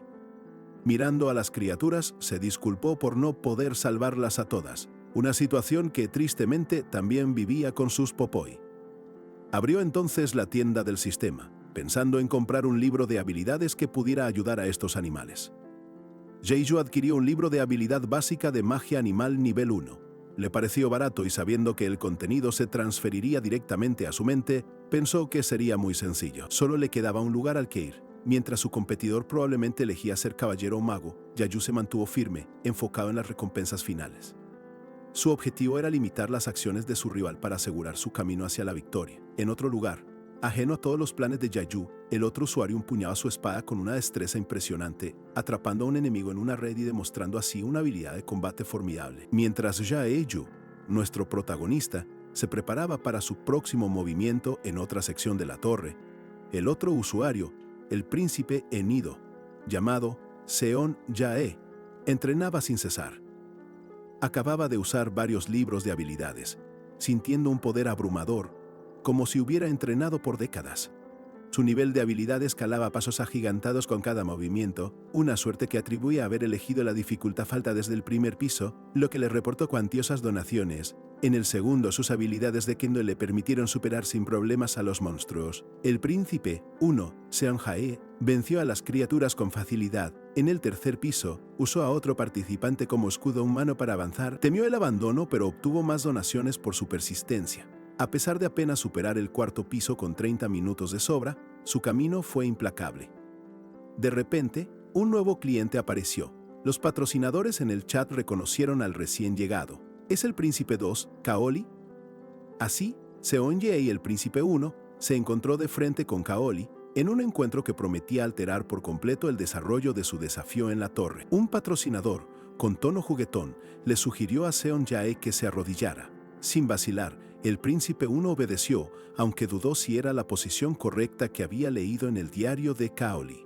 Su estrategia oculta se revelaba. Kaoli, Jaeju disfrazado, indicó a Seon-jae que se levantara, felicitándolo por su entrenamiento para el imperio. Seon-jae respondió que solo hacía su parte. Jaeju reflexionaba si el otro usuario era un streamer, o si, como la mayoría, elegiría ser mago o caballero. En ese momento, la verdadera personalidad de Seon-jae se reveló. Era un gran maestro de la espada del león negro, conocido por su honestidad y por odiar las mentiras. Irónicamente, Seon-jae preguntó a Kaoli qué hacía en ese lugar tan sudoroso. Los comentarios del chat, entre risas, notaron su magistral actuación. Con tono relajado, Kaoli Hayeyu mencionó recordar una bebida alcohólica que Seon-jae había disfrutado en un banquete, ofreciéndole enviársela. Visiblemente nervioso, y con un tic en el ojo, Seon-jae titubeó y admitió haberla disfrutado. Kaoli, fingiendo no recordar el nombre, le pidió a Seon-jae que le diera una pista. Esta pregunta puso al rival en aprietos, forzándolo a recurrir a la ayuda del sistema para elegir la respuesta correcta. Finalmente, Seon-jae, con un respiro, adivinó. Pedifile, Su Majestad. Así es, respondió Kaoli, con sonrisa enigmática, asegurando que la enviaría. Seon-jae, el Príncipe 1, aliviado, agradeció el gesto y prometió trabajar más duro para el imperio, celebrando internamente haber sobrevivido. Pero entonces, con una frialdad que heló la sangre de Seon-jae, Kaoli soltó una pregunta que destrozó toda la simulación. Ahora que lo pienso, tengo algo que preguntar. ¿Cuál es tu nombre coreano? El ambiente se cargó de una tensión inesperada.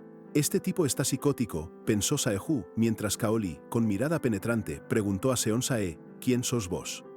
El rival, inexpresivo, respondió, el príncipe de Astiroth, Kaoli. Las máscaras caían, y la verdad salía a la luz, preparando un choque. Jaeju, despojado de su papel, preguntó cómo el rival Seon-jae sabía actuar tan natural. Seon-jae, con sonrisa arrogante, reveló que el tipo increíblemente amable había escrito todo en el diario del príncipe, desvelando una fuente inesperada. El príncipe 2 es un pedazo de talento que solo sabe blandir una espada. Escupió Seon-jae con desprecio, acusando a Jaeju de ser retrasado y de no notar un olor asqueroso que perforaba sus narices. Con un grito ensordecedor de «¡Estás muerto, perra!», Seon-jae desenvainó su espada, listo para el ataque. Después del furioso ataque de Seon-jae, todo se detuvo en un instante. Justo cuando la hoja de su espada estaba a centímetros de Kaoli, Fordrick, el leal asistente, se interpuso con asombrosa velocidad. Con un hilo de sangre brotando de su boca y la mirada encendida por la furia, le preguntó a Kaoli si se encontraba bien, dejando claro que no permitiría ningún daño al príncipe. Kaoli, disimulando su sorpresa, intentó minimizar el incidente, mientras Seon-jae, con una excusa floja, afirmó que era solo una demostración de habilidad. Pero Fordrick, sintiendo una sed de sangre demoníaca, no se lo tragó y advirtió sobre las graves consecuencias de traicionar al príncipe. Las penas por traición, detalló Fordrick con voz grave, eran brutales, desde mutilaciones hasta ser arrastrado por caballos. Seon-jae, visiblemente intimidado por la descripción, aceptó la advertencia. Con una disculpa que sonó más a oída, el autoproclamado príncipe se retiró presurosamente del lugar. Kaoli observó la retirada de Seon-jae, pensando en lo descuidado que era ese gran maestro de la espada. Fordrick, por su parte, miró de reojo al príncipe, notando cuán diferente estaba. Había una extraña sensación de familiaridad y cambio que lo transportaba a viejos tiempos. Kaoli le formuló a Fordrick una pregunta que el asistente consideró ridícula, dejándolo perplejo. Sin embargo, el leal Fordrick prometió ser cauto. Con una sutil sonrisa, Kaoli lo despidió, pues necesitaba que, como un engranaje bien aceitado, hiciera su parte para avanzar en la torre. Una vez a solas, Kaoli reflexionó sobre el tiempo perdido, consciente de que debía convertirse en emperador rápidamente para lograr el final elegido que tanto anhelaba. Con una determinación palpable que parecía emanar de su propia alma, conjuró su espada, listo para el siguiente paso en su compleja y urgente misión. «Voy por el final elegido», proclamó Kaoli, mientras sus patrocinadores, esos seres que lo observaban desde las sombras, le recordaban la cuenta regresiva. Solo quedaban 6 días. Con la voz de su yo original, Kim Yu-yu, resonando en su mente como un eco persistente, reafirmaba: no, tiene que haber una manera, tiene que haberla, impulsado por la desesperada urgencia de sus popoi.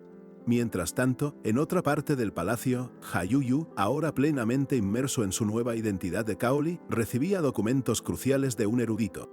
Una sonrisa de satisfacción iluminó su rostro al pensar en la suerte que había tenido al obtener la información necesaria para alcanzar su objetivo.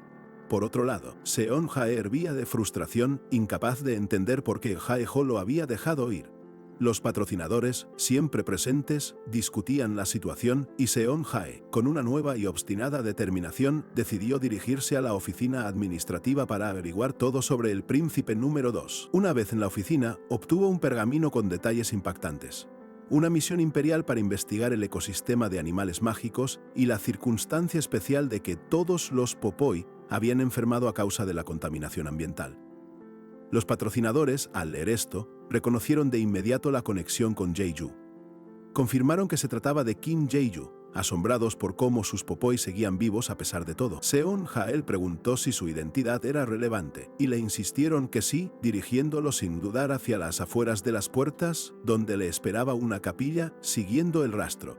Dirigiéndose hacia la capilla, Seon-jae reflexionó sobre la situación.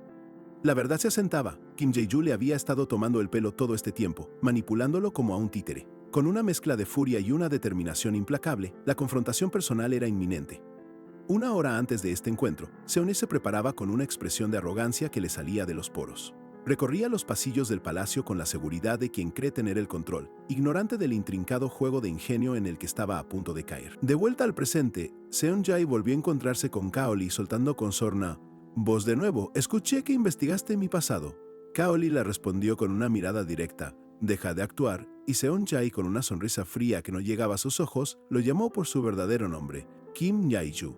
Seon-jae, desenmascarado y lleno de furia al descubrir la verdadera identidad de Kaoli como Kim Jae-yu, observaba cómo su rival, con esa astucia que lo caracterizaba, iniciaba su retirada. La desesperación le desfiguraba el rostro. Su jugada había salido catastróficamente mal, y ya no había vuelta atrás.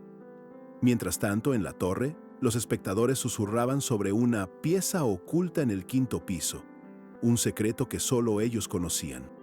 Inmerso en sus pensamientos, Seon-jae meditaba sobre la capilla y la solución que le permitiría superar la prueba, revelar el nombre de su competidor.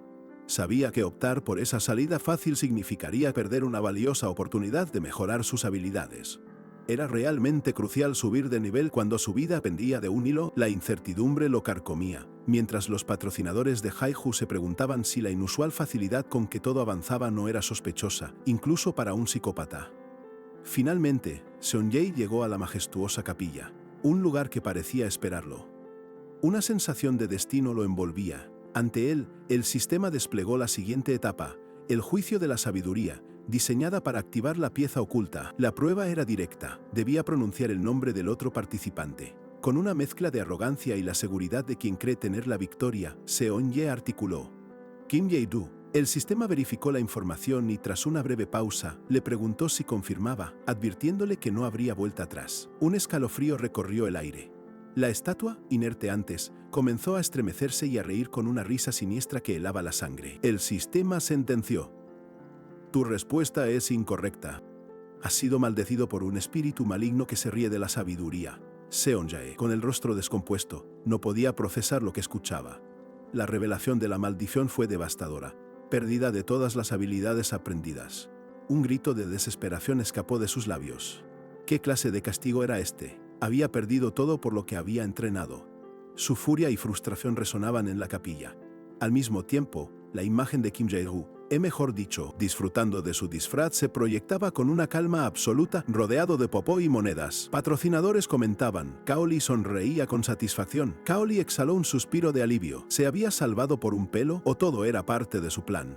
Los patrocinadores, confundidos, notaban un cambio en su expresión. Con paso firme, Kaoli se alejó, dejando la farsa y la derrota de su rival. Sin prisa, Kaoli extrajo documentos de su mochila, observándolos con una mirada de concentración que solo él entendía. Los patrocinadores, en voz baja, se preguntaban qué estaría tramando, murmurando: parece que Kim Jae-yu ya lo sabía todo. Ante el asombro, Kaoli ingresó un nuevo apodo, Kim Jae-yu II. Un torbellino de preguntas y confusión estalló entre los patrocinadores. ¿Qué significaba? ¿Era el mismo Kim Jae-yu? ¿Tenía doble personalidad? ¿O era una nueva capa de engaño? Con una sonrisa de satisfacción, Kaoli pensó en Seon-jae, sus habilidades reiniciadas y obligado a recomprarlas. Era la prueba de que nadie debía fiarse de un idiota como Seon-jae. Los patrocinadores, en shock, no comprendían cómo Jae-yu había sabido de antemano sobre el juicio de la sabiduría. La confusión entre los patrocinadores era total. Ese Kim Jae-yu II les volaba la cabeza. Kaoli, sin perder un segundo, se apresuraba a avanzar, cuando de repente una voz familiar resonó: «Suéltame, bastardo», anunciando nuevos problemas. El alboroto en los pasillos escaló. Sir Yance, con el rostro encendido por la furia, irrumpió exigiendo una audiencia inmediata con el príncipe.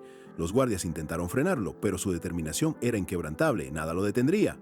Sorprendiendo a todos con una calma pasmosa, Kaoli ordenó a los guardias que lo dejasen pasar. Los presentes cuchicheaban sobre la aparente vulnerabilidad del príncipe y la misteriosa lealtad de Forrest, su guardián personal. Royans no perdió un instante. Apenas entró, se lanzó contra Kaoli con un golpe brutal. El príncipe, con una enigmática sonrisa, lo esquivó con una agilidad que desmentía su apariencia, dejando claro que no sería fácil de intimidar. La furia ciega de Royance lo impulsó a embestir sin piedad, arrojando mesas y objetos a su paso. Parecía no importarle si los guardias intervenían, mientras Kaoli mantenía su expresión serena, como si observara una obra de teatro ya conocida. La confrontación se intensificó.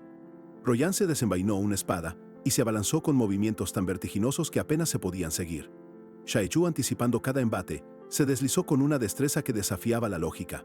Con un movimiento casi imperceptible, Jae-yu sujetó a Royance por el cuello, inmovilizándolo al instante con una fuerza y precisión asombrosas, como si un rayo hubiera fulminado a un pato de hule. Con una frialdad calculada, el príncipe le advirtió a su agresor que aún tenía permitido vivir y que sería útil. La advertencia de Jae-yu resonó con una claridad escalofriante. Royance, comprendiendo la seriedad, retrocedió aterrorizado, implorando ser liberado.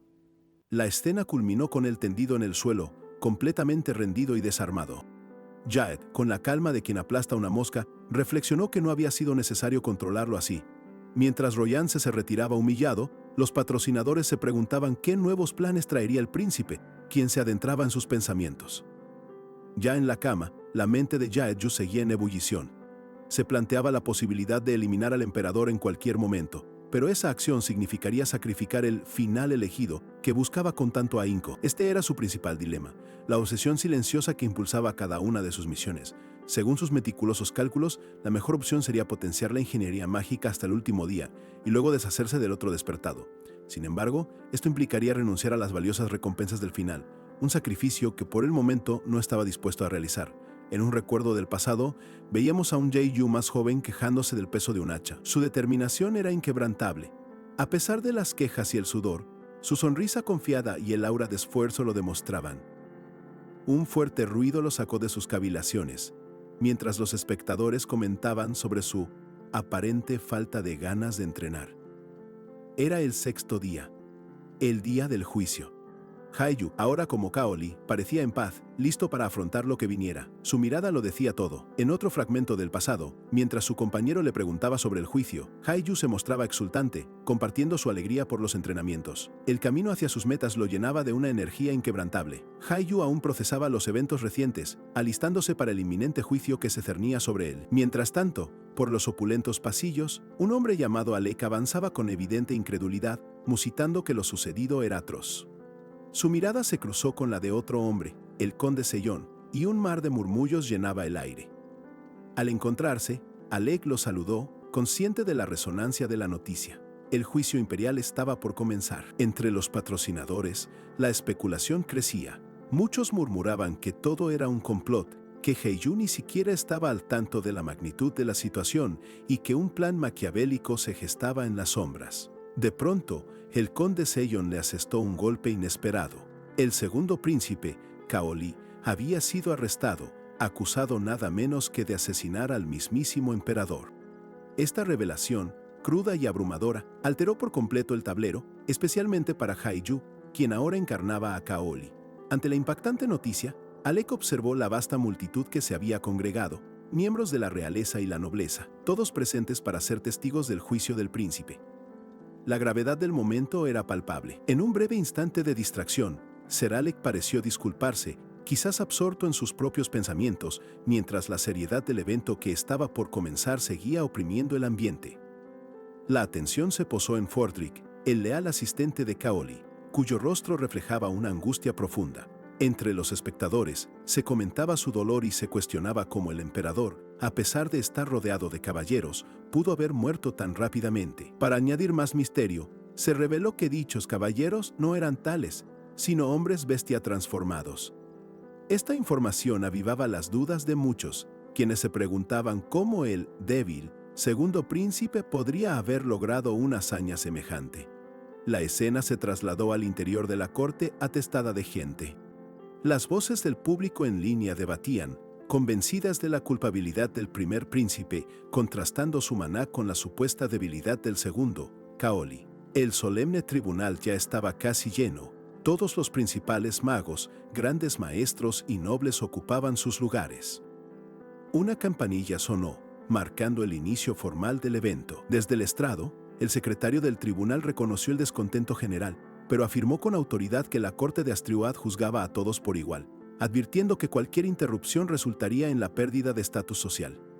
Luego, se presentaron los representantes de los distintos estratos, desde el asiento bajo, el medio, representado por el marqués Louis Crut, y finalmente el asiento alto, ahora ocupado por el gran duque, tras el reciente fallecimiento de su majestad. Los 3 jueces del jurado, solemnes, juraron proceder sin emociones personales, aceptando la pesada carga de impartir justicia.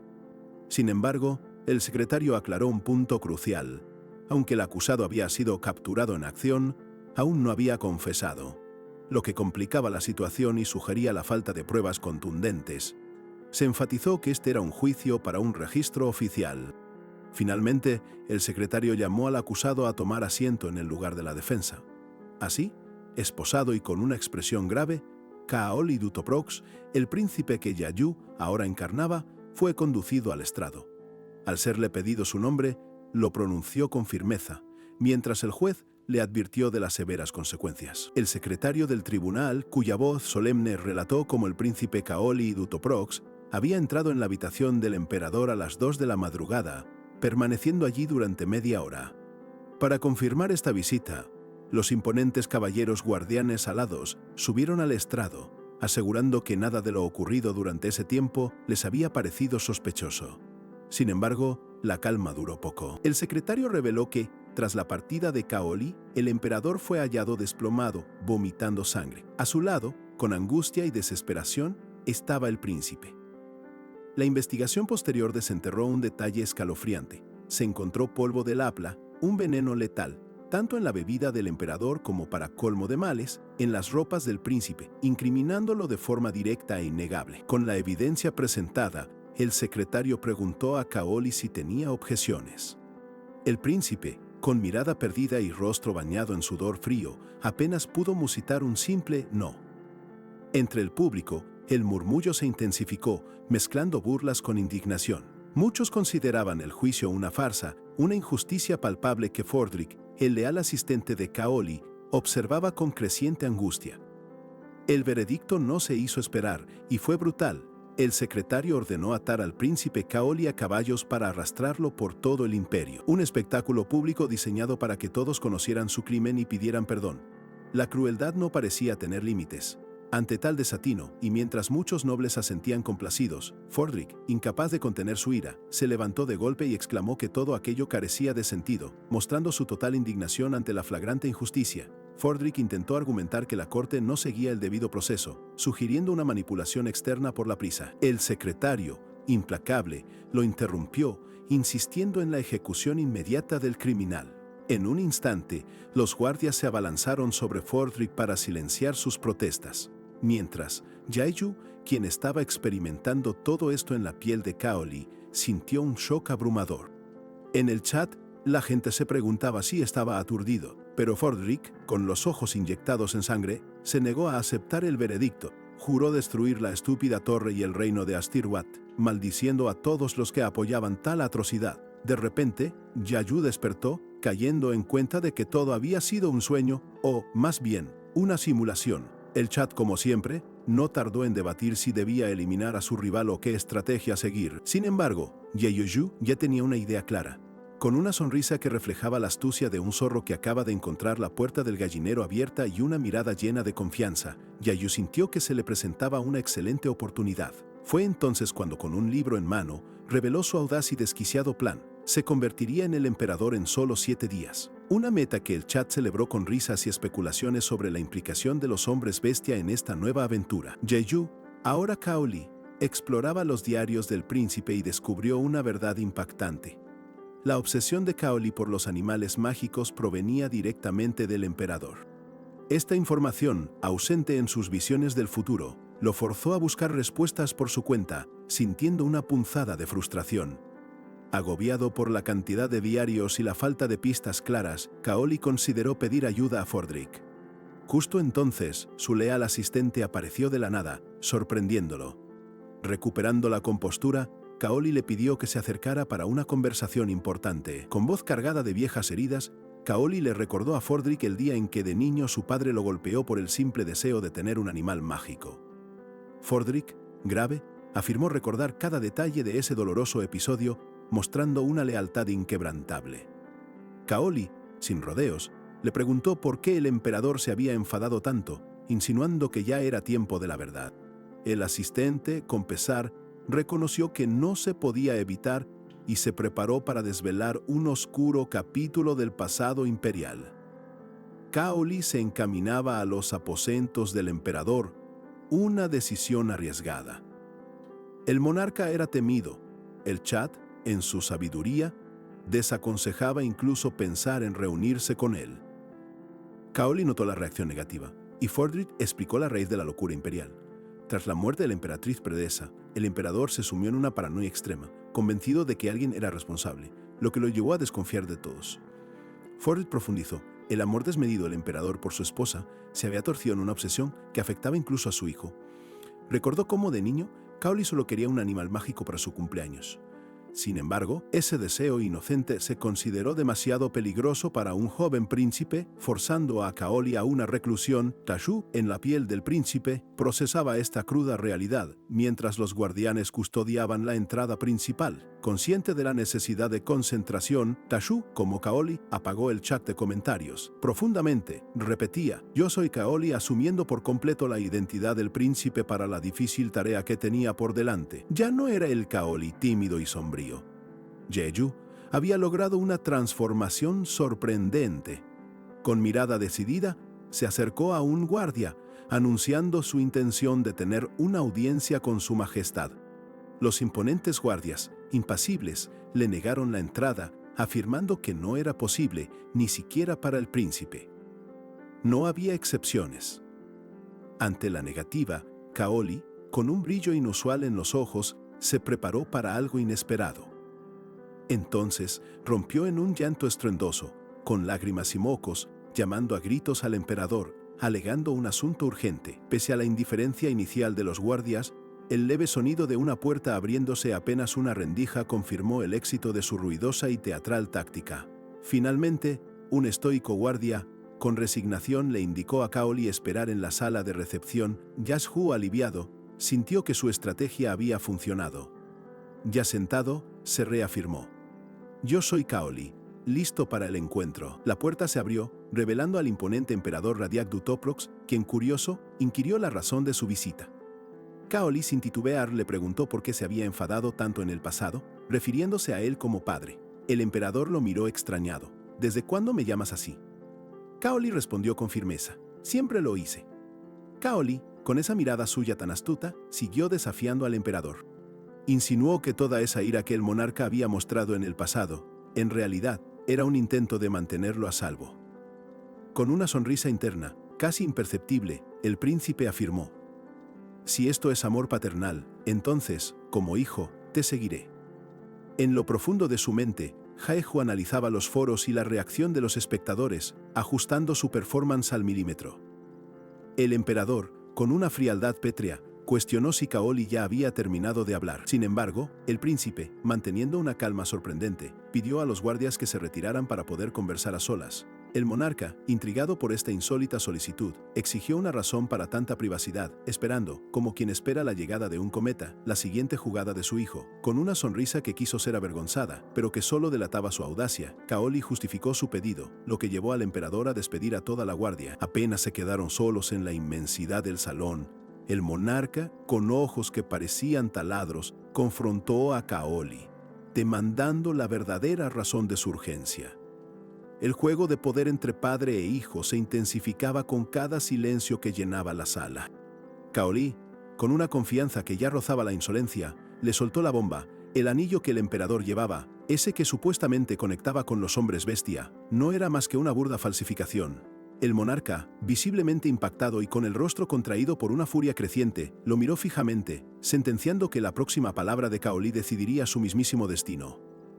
Un punto sin retorno se vislumbraba, pero Kaoli, impasible ante la amenaza de muerte, no solo siguió adelante sino que sacó un segundo anillo y comenzó a tejer una intrincada historia sobre el príncipe Sloane. Recordó cómo Sloane había sido honrado 3 años atrás por su liderazgo en la épica batalla de las llanuras de la Axalik, pero que una borrachera durante la ceremonia de victoria se convertiría en el origen de todo el enredo. El emperador intentó cortar el torrente de palabras, acusando a Kaoli de intentar abrumarlo con meros documentos. Pero el príncipe, haciendo caso omiso de la interrupción, desplegó las pruebas visuales irrefutables. El príncipe Silón limpiando una mancha con un pañuelo y, en ese mismo instante, deslizando un anillo falso para reemplazar el original. «Todo esto es pura especulación», rugió el emperador, exigiendo pruebas concretas. Kaoli, con una calma que lo hacía ver casi etéreo, replicó que no hacía falta evidencia para lo que el emperador ya sabía, muy en el fondo de su ser. «Solo quería que supieras que yo también lo sé», añadió, desatando una risa amarga y extrañamente liberadora en el monarca, como si un peso invisible se le quitara de encima. «Quiero vivir más días», afirmó Kaoli, una declaración que el emperador reconoció al instante como una astucia inesperada, una jugada maestra. El príncipe, con una audacia que helaba la sangre, reveló por fin su verdadera y descarnada intención: «Quiero ser el emperador». El rostro del monarca se ensombreció de golpe y le recordó a su hijo la inmutable ley. Con una sonrisa oscura y helada, Kaoli aceptó la verdad inquebrantable de las palabras del emperador.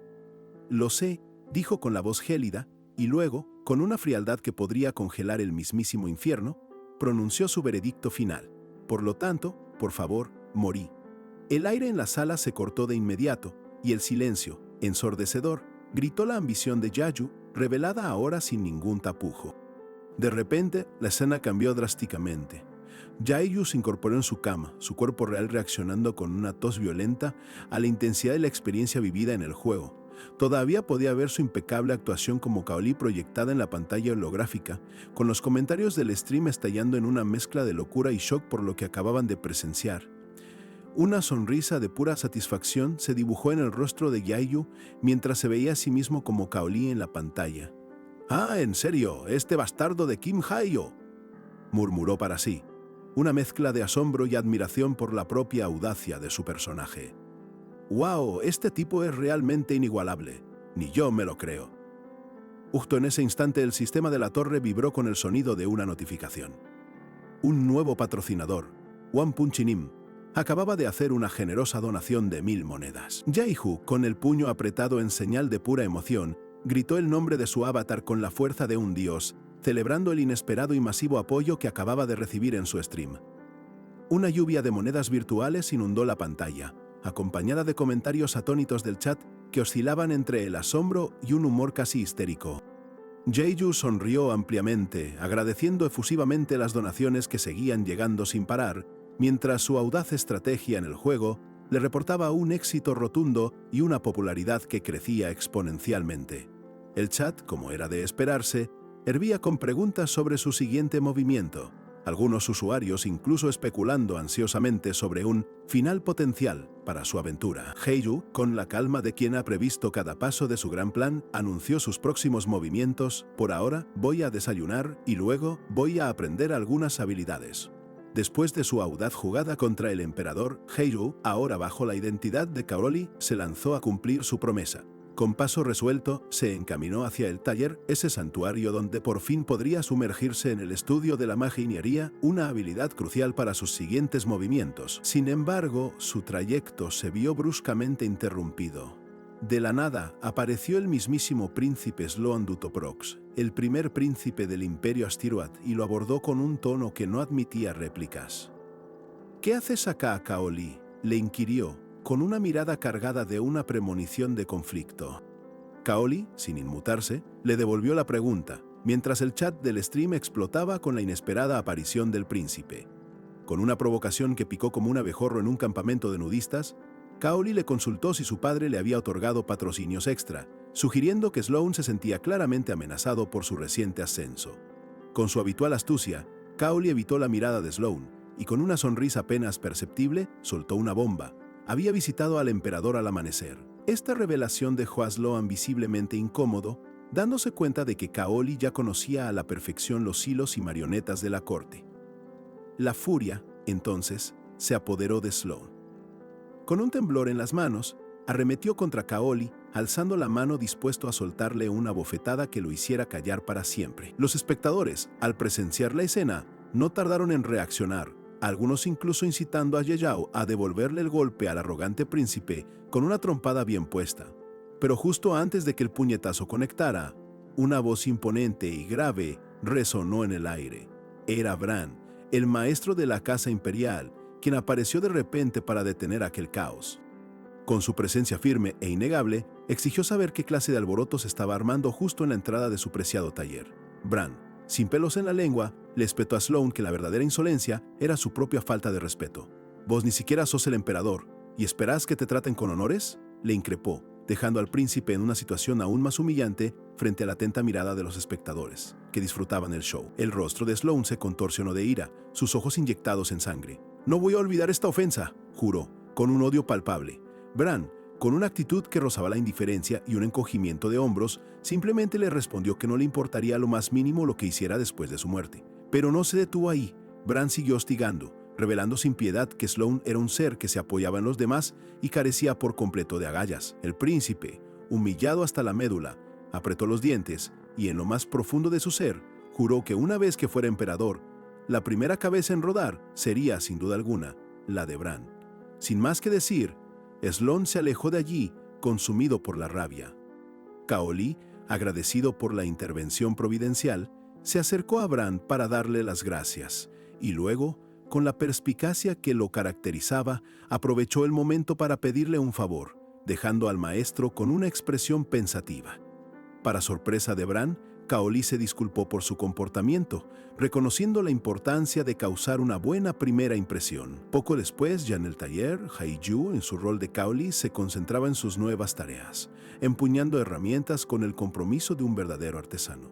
El taller se convirtió entonces en un nido de chatarra, una sinfonía de engranajes y aceites, el laboratorio donde la maginería finalmente tomaba forma.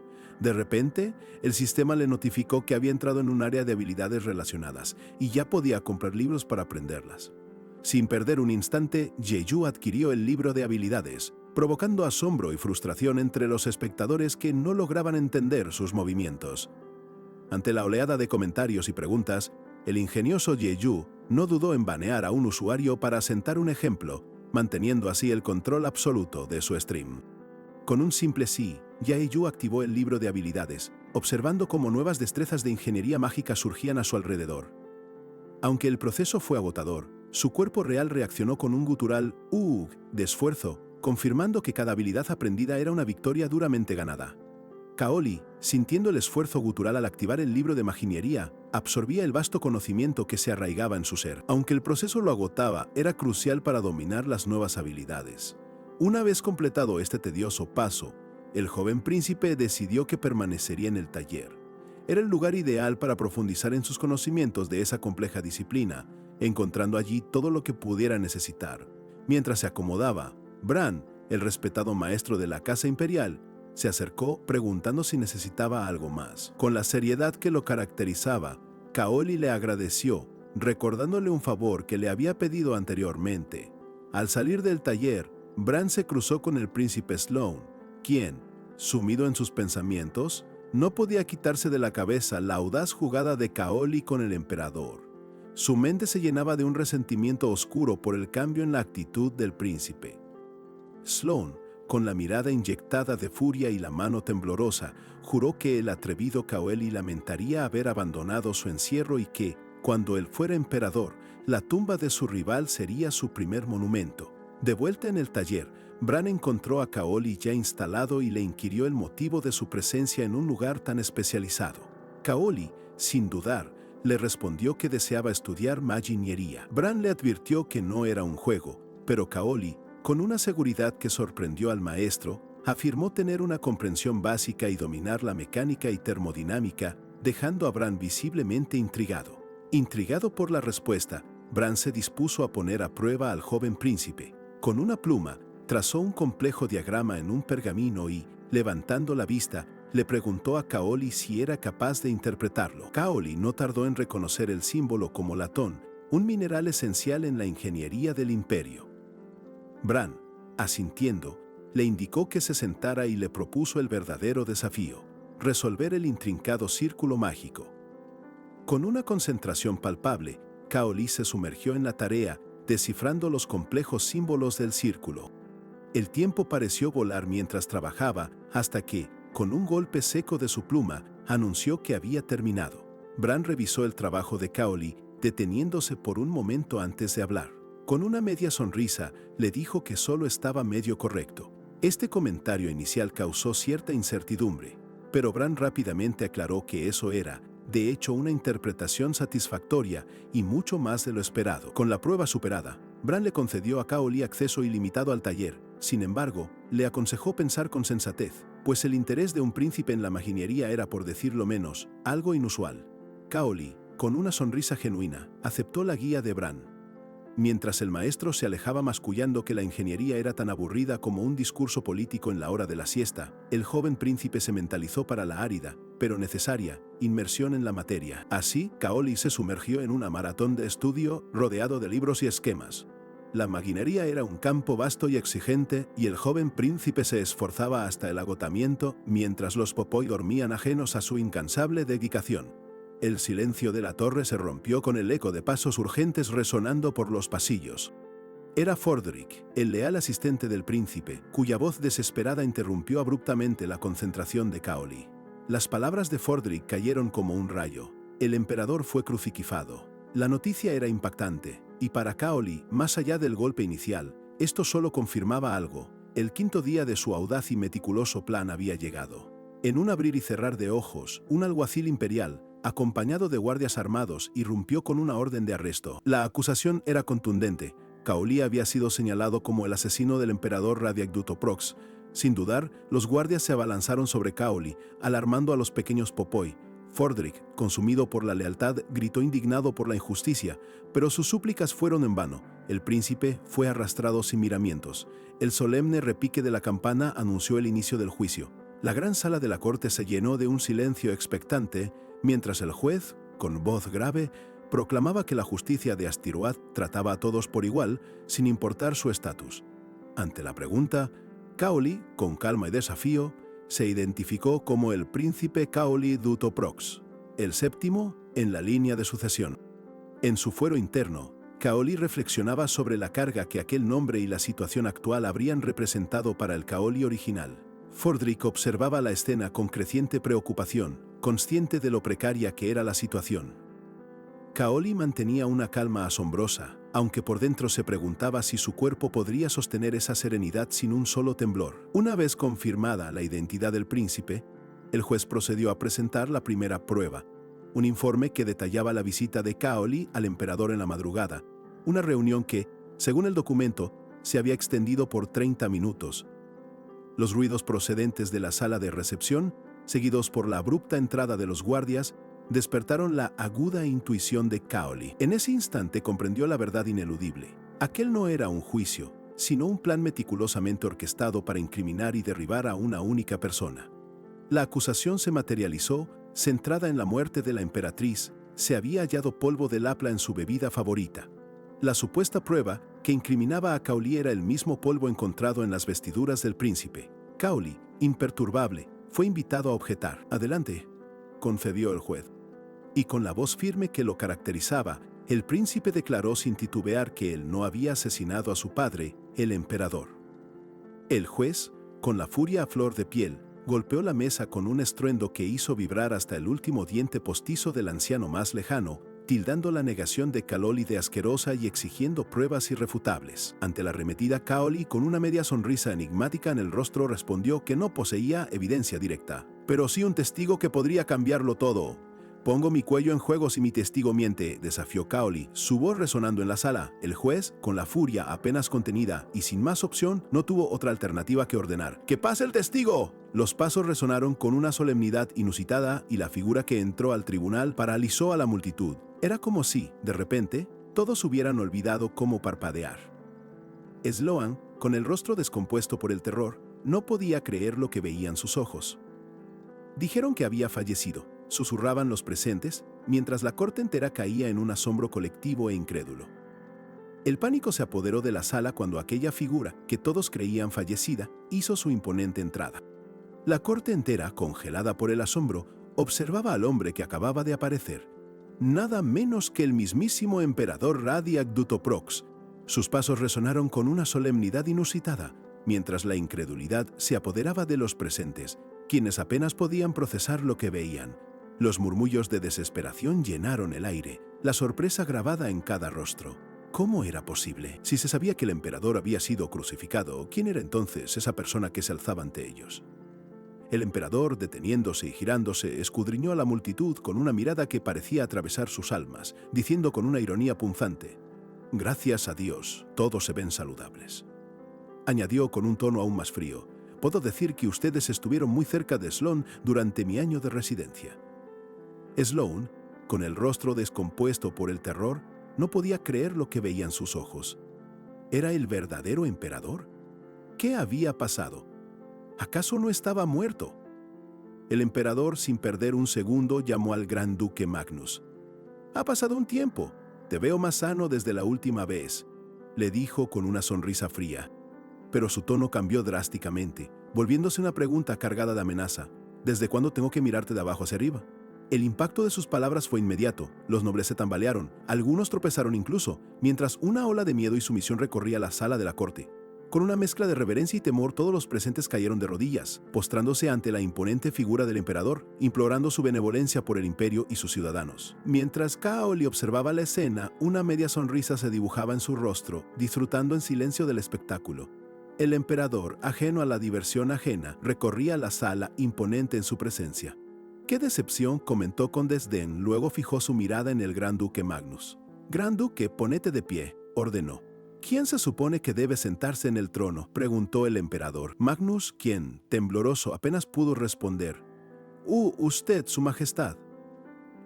El monarca replicó con frialdad: «Entonces no hay problema si aceptas el juicio, ¿verdad?».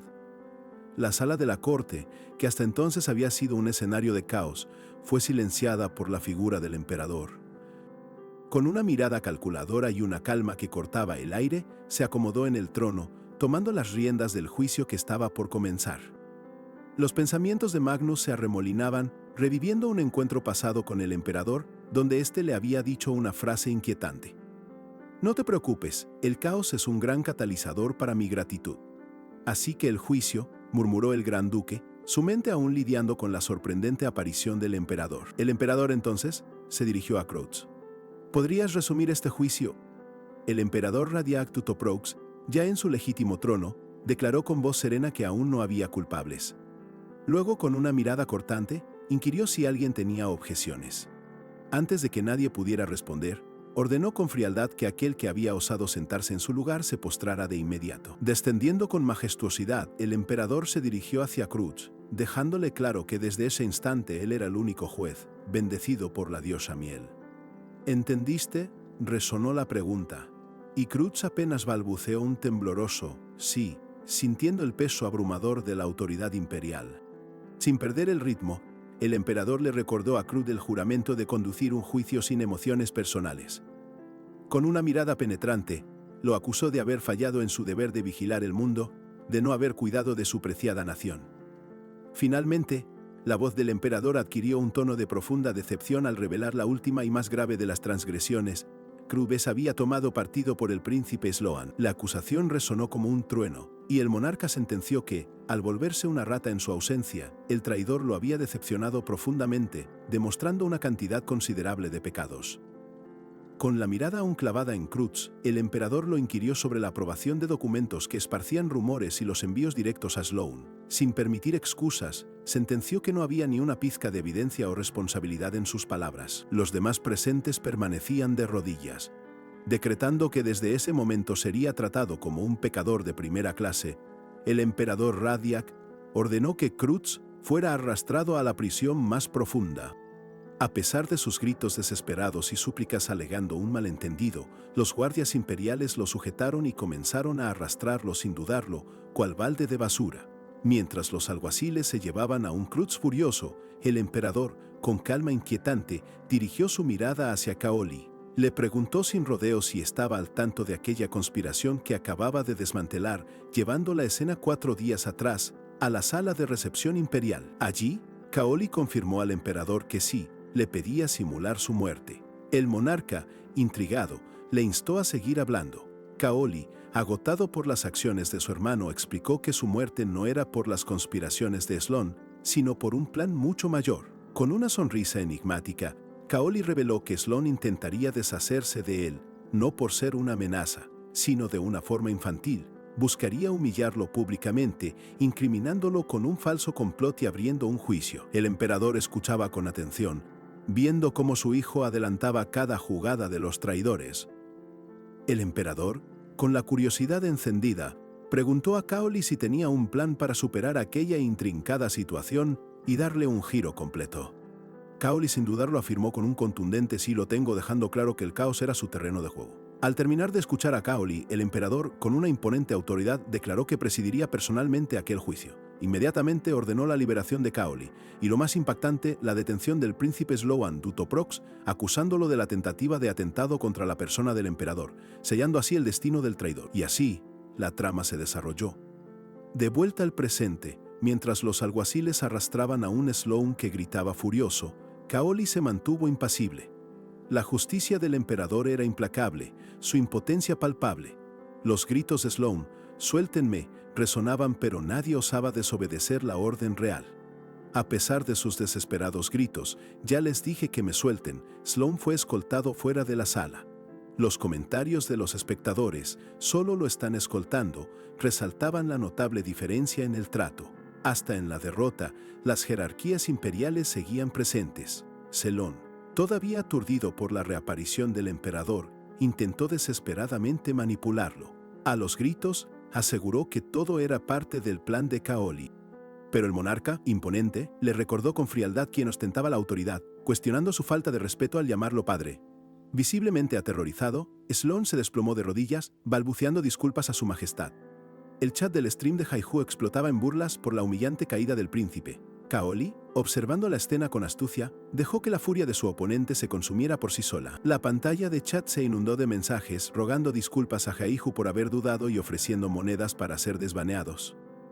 Haihu, imperturbable, ignoró las súplicas, enfocado en el juicio.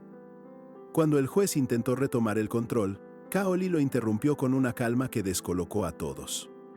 Hace apenas un momento, yo estaba sentado en el banquillo de los acusados, replicó Kaoli, su voz resonando con autoridad. Si se le preguntara si se sentía agraviado, su respuesta sería un rotundo sí. La corte murmuró, sorprendida por su audacia al interrumpir el tribunal frente al emperador, presintiendo un giro inesperado. El emperador, ahora en su trono como juez, indicó a Kaoli que continuara, intrigado. Kaoli, con una inclinación respetuosa, declaró su intención de probar la culpabilidad de Sloan y su propia inocencia, desvelando al verdadero culpable. El chat estalló en elogios, y el emperador concedió el permiso. La multitud seguía agitada, pero Kaoli mantuvo su sonrisa enigmática. Aunque el emperador, por su reputación, lo habría arrastrado por menos arrogancia, esta vez era distinto, como si el destino, atado con una cuerda de seda, estuviera siendo inusualmente gentil por una vez. Pero esto es un paro inicio planeado, pensó Kaoli, reafirmando su control. Con determinación, anunció el inicio del interrogatorio a Sloan Dutoprox. ¿Tu nombre es Sloan Dutoprox?, preguntó directo, Sloan, furioso, intentó objetar, pero Kaoli le exigió una respuesta. Kaoli advirtió a Sloan que negarse a responder conforme a la ley divina podría llevar a una decisión inmediata. La mano de Sloan temblaba de rabia e impotencia. Con la voz apenas audible y llena de resentimiento, Sloan balbuceó un sí, atrapado sin poder escapar. En un silencio tenso que se apoderó de cada rincón de la vasta sala del tribunal, Kaoli, con su voz resonando con una autoridad inquebrantable, lo confrontó con la pregunta crucial. Con una mirada penetrante fijada en el príncipe, Kaoli lo acusó directamente. ¿Intentaste asesinar al emperador? La impactante pregunta dejó a Sloan paralizado, sus ojos desorbitados en pánico. Kaoli, sin piedad, repitió la acusación, mientras la mano de Sloan temblaba violentamente, revelando su horror ante la inminente exposición de su crimen. ¿Qué mierda es esta?, estalló Sloan furioso. Kaoli le exigió pruebas para desmentir la acusación, dejándolo sin palabras. Sabía que Sloan, incapaz de probar su inocencia, solo podía gritar, y que la verdad, como un hongo después de la lluvia, estaba por brotar. Sloan, con una extraña mueca, intentó disimular. Con una risa maniática que resonó por la sala, Sloan se burló. ¿Evidencia? ¡Qué bastardo descarado! Se cubrió los ojos, acusando a Kaoli de imitar al emperador de forma muy divertida. Kaoli, con seriedad imperturbable, mantuvo la mirada en su hermano, impasible ante su desesperación. Sloan, recuperando un ápice de su arrogancia, se acercó a Kaoli, posándole una mano en el hombro. ¿Buscas la posición de emperador?, le espetó con burla. Con desdén, le ofreció un falso perdón. Si te arrodillas y suplicas, podría perdonarte,